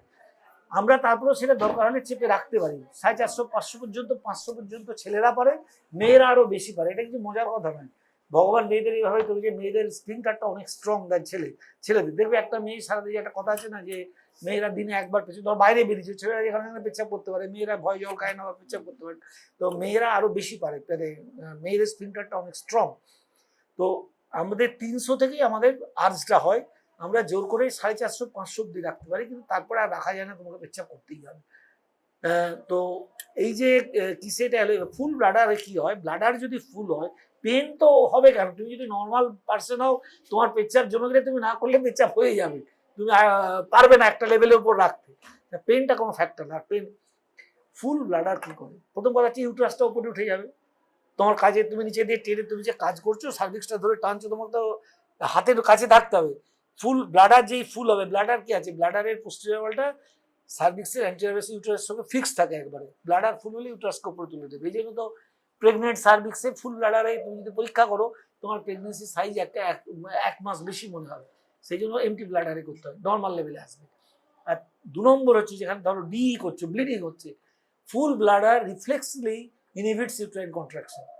ব্লাডার ফুল হলে ইউটেরাসের কন্ট্রাকশন কমে যায়, সেই জন্য যখন আমরা ইউটেরাসের কন্ট্রাকশন কমাতে চাইছি, তখন আমরা ব্লাডারটা ফুল করে দিই। কখন কমাতে চাইছি? ধরো তুমি একটা হেলথ সেন্টারে কাজ করছো, জল ভাঙলো, কর্ড প্রোল্যাপস হয়ে গেল, আম্বিলিকাল কর্ডটা বেরিয়ে এলো, আম্বিলিকাল বেরিয়ে বাচ্চা মরে যাবে, তো সঙ্গে সঙ্গে সিজার করতে হবে, তোমার ওখানে সিজার করার ব্যবস্থা হয়, তোমাকে পেশেন্টটা ট্রান্সফার করতে হবে কোথাও, তো যেতে যেতে পেশেন্ট মরে যাবে, আম্বিলিকাল কর্ড যদি অতক্ষণ বেরিয়ে থাকে মরে যাবে। তো তখন কি করা হয়, আম্বিলিকাল ভেনটাকে আম্বিলিকাল কর্ডটাকে একটা গজে পাকিয়ে তুমি ভ্যাজানের মধ্যে ঢুকিয়ে দিলে, কারণ আম্বিলিকাল কর্ড প্রেশারের থেকেও এই টেম্পারেচারের চেঞ্জে স্প্যাজম হয়ে, এই যে ধরো অ্যানিমেলদের এত বাচ্চা আছে, তাদেরকে কর্ড বাঁধে, আর কেউ কর্ড বাঁধতে যায়, তাদের তো বাচ্চা হলো ছিঁড়ে পড়ে গেল। umbilical cord is so sensitive to temperature differentiation, যে টেম্পারেচারের ওর স্প্যাজম হয়ে যায়, পেটের মধ্যে বেশি টেম্পারেচার, বাইরে এলে ওটা বন্ধ হয়ে যায়। এবার কি ওইটাকে ভ্যাজিনার মধ্যে তুমি একটা গজে জুড়ে ভ্যাজিনার মধ্যে দিয়ে দিলে, দিয়ে ব্লাডারে একটা ফলিস ক্যাথিটার পরে দিলে, দিয়ে ব্লাডারটাকে ফুল করে দিলে, ফুল করে ফলিস ক্যাথিটার বেঁধে দিলে যাতে পেছাবটা বেরিয়ে না যায়। এই দিস ফুল ব্লাডার, কারণ কি হবে, জল ভেঙে গেছে, কন্ট্রাকশন যদি হয় ও তো চাপ পড়বে আর বেরিয়েও আসবে। সেই জন্য কি হয়, ফুল ব্লাডার করে দিলে কি হয়, ইট রিফ্লেক্সলি ইনহিবিটস ইউটেরাইন কন্ট্রাকশন, তাতে তুমি সেফলি পেশেন্টটাকে পাঠিয়ে দিতে পারবে। বোঝা গেল? তাহলে এই হচ্ছে ফুল ব্লাডার। এই জন্য সবসময় গাইনিতে ব্লিডিং কমছে না, তুমি ক্যাথিটার পিপিএইচ ব্লিডিং হয়েই যাচ্ছে, তুমি এই দিচ্ছ ওই দিচ্ছ, ব্লাডারটা খেয়াল করো নি, তুমি ক্যাথিটার করে দাও, ব্লাডারটা বেরিয়ে যাবে, ইউটারাস কন্ট্যাক্ট করে যাবে। সেই জন্য full bladder is very important in obstetrics particularly. গাইনিতেও তো বলছি ফুল ব্লাডার উঠে যাবে, অসুবিধা হবে। ব্লাডারটা যখনই বড় হয়ে পেটের মধ্যে উঠছে তখনই সার্ভিক্সকে টেনে নিয়েছিল। তুমি একটা যদি আউটডোরে পেশেন্ট দেখো, দেখে ফুল ব্লাডার যদি কখনো দেখো, তোমরা দেখো নি, রেট্রোভার্টেড গ্র্যাভিড ইউটারাস একটা কন্ডিশন হয়, পেটসাপ প্রেগনেন্সিতে ইউটারাসটা, রেট্রোভার্টেড ইউটারাস প্রেগনেন্সিতে অ্যাকিউট রিটেনশন অফ ইউরিন হয়। তুমি ভ্যাজিনা দিয়ে হাত ঢুকিয়ে সার্ভিক্স দেখতেই পাবে না, সার্ভিক্স উঠে গেছে এত উপরে, একদম টেন্টিং এর মতো হয়ে যায়, ভল্টে এইরকম টেন্টিং হয়ে যায়, দেখতে পাবে না। তো সেই জন্য ফুল ব্লাডার থাকলে এই অসুবিধাগুলো হবে। স্টেপগুলোতে তাহলে কি হলো, প্রথমে ক্যাথিটারাইজেশন করলে, ক্যাথিটারাইজেশন পর এবার স্পেকুলাম দিলে, সিম স্পেকুলাম দিয়ে এবার সার্ভিক্স ধরবে। হ্যাঁ, অ্যালিস ডিসপারশন দিয়ে অ্যান্টেরিয়র লিপ ধরবে, অনেকে পোস্টেরিয়র লিপ ধরে, যদি খুব থাকে অ্যান্টেরিয়র লিপই বলবে কমন। অ্যান্টেরিয়র লিপটা প্রথমে ধরলে, আমার দিকে বাস ছেড়ে দেবে, আর হবে না, এটি বুঝতেই ছেড়ে দেবে। অ্যান্টেরিয়র লিপটা ধরলে, অ্যান্টেরিয়র লিপটা ধরে এবার সাউন্ড দিয়ে তুমি ইউটেরাস ক্যাভিটির লেন্থ মাপলে, অ্যান্টেরিয়র লিপ ধরে আস্তে আস্তে সাউন্ডটা পুশ করবে। এবার তোমার প্রশ্ন হচ্ছে যে স্যার তাহলে এইটা ঢোকাবার আগে বুঝবো কি করে? আগে তো তুমি ইন্টারনাল কোনো ইনস্ট্রুমেন্ট দেওয়ার আগে ইন্টারনাল করে তো তুমি দেখছো, পিভি এক্সামিনেশন করে তুমি দেখছো whether it is activated or retracted, এটা বুঝতে করা যায়। সেটা দেখে তুমি সেই মতো ঢোকাবে, এতে তোমার কনফার্ম। খুব মোটা পেশেন্ট হলে বোঝা যায় না। তুমি যখন তুমি জানো যে আমি এখনো এর অ্যাকচুয়াল পজিশনটা জানি না, তখন তুমি এটা খুব সাবধানে ঢোকাবে। তুমি এটা ঢোকাতে গিয়ে যেটা আটকাচ্ছে তখন একটু পোস্টেরিয়র করে ঢোকাবে, ঢুকিয়ে দেখবে। এইভাবে করা হয়। আগে ইন্টারনাল এক্সামিনেশন করে পজিশনটা দেখে নিতে হয়, যদি বুঝতে পারি খুব ভালো, কিন্তু খুব মোটা পেশেন্ট হলে বোঝা যায় না অনেক সময়। এরকম মোটা পেটে চর্বি তুমি পিভি করে বুঝতে পারছো না, তখন এটা তোমাকে সাবধানে একটু ঢোকাতে হবে। যে অ্যান্টিরিয়রলি যদি না যায় তখন রেট্রোভার্টেড করে দেখতে হবে, গেল সেইভাবে দেখে দিতে হবে। তাহলে ইউট্রাসের লেন্থ ঢোকানো হলো, দিয়ে এবার নেক্সট স্টেপ হচ্ছে গ্র্যাজুয়াল ডায়ালেটেশন। সরু থেকে আস্তে আস্তে ডায়ালেট করলে, ডায়ালেট করার পর এবার তুমি যদি শুধু ডিসি হয় তাহলে কিউরেট দিয়ে করবে, আর যদি ইভাকুয়েশন হয় তাহলে আমরা প্রথমে ইভাম ফরসেপ দেবো, ওভাম ফরসেপ, বা এই যে এটা ক্যারভেন্স ক্যানুলা, এই সাকশন ক্যানুলা, এখন এই ইলেকট্রিক সাকশন দিয়ে করা হয়। যাই হোক, ওভাম ফরসেপ দিয়ে বা সাকশন দিয়ে করা হবে। পরপর স্টেপ, অপারেশন হয়ে গেল, সব যন্ত্র বের করে নিয়ে একবার ক্যাথিটার করে ছেড়ে দিলে, ব্যাস, বললে দোষের কিছু নেই। তাহলে স্টেপস অফ ডিসি আর ডি হলো ডিসি ডি। আচ্ছা, ডিসি কেন করা হয়? ডি তো বুঝলে, ইনকমপ্লিট অ্যাবর্শন বা অ্যাবর্শন এমটিপি যখন করছে তখন ডি করছো। আর ডিসি ইউজুয়ালি কি জন্য করা হয়? একটা হচ্ছে অ্যাকচুয়ালি ডিসি সবসময় ডায়াগনস্টিক ডিসি হয়। কিউরেটিভ হচ্ছে এন্ডোমেট্রিয়াল হাইপারপ্লেসিয়া, ধরো ঠিক এন্ডোমেট্রিয়াম, তখন কিউরেটাজ করে দিলে ব্লিডিংটা কমে যায়। আর ডায়াগনস্টিক ডিসি হচ্ছে ইউটেরাইন বডিতে এন্ডোমেট্রিয়াল ক্যান্সার আছে কিনা, তখন তুমি ডিসি অনেক রকমের রয়েছে, এগুলো একটা আউটডোর প্রসেসে তোমার এমনি জাস্ট একটা ইনস্ট্রুমেন্ট আছে এইরকমই দেখতে, এইটুকু একটা ফুটো রয়েছে, ওটা দিয়ে জাস্ট ঢুকিয়ে বের করে, তাতে হয় না অনেক সময়, অল্প একটুখানি এন্ডোমেট্রিয়াম চলে আসে, সেটাকে তুমি প্যাথোলজি করতে পাঠালে, মানে এইচপি পাঠালে। আর এই কিউরেট দিয়ে, কিউরেট দেয়নি এখানে না,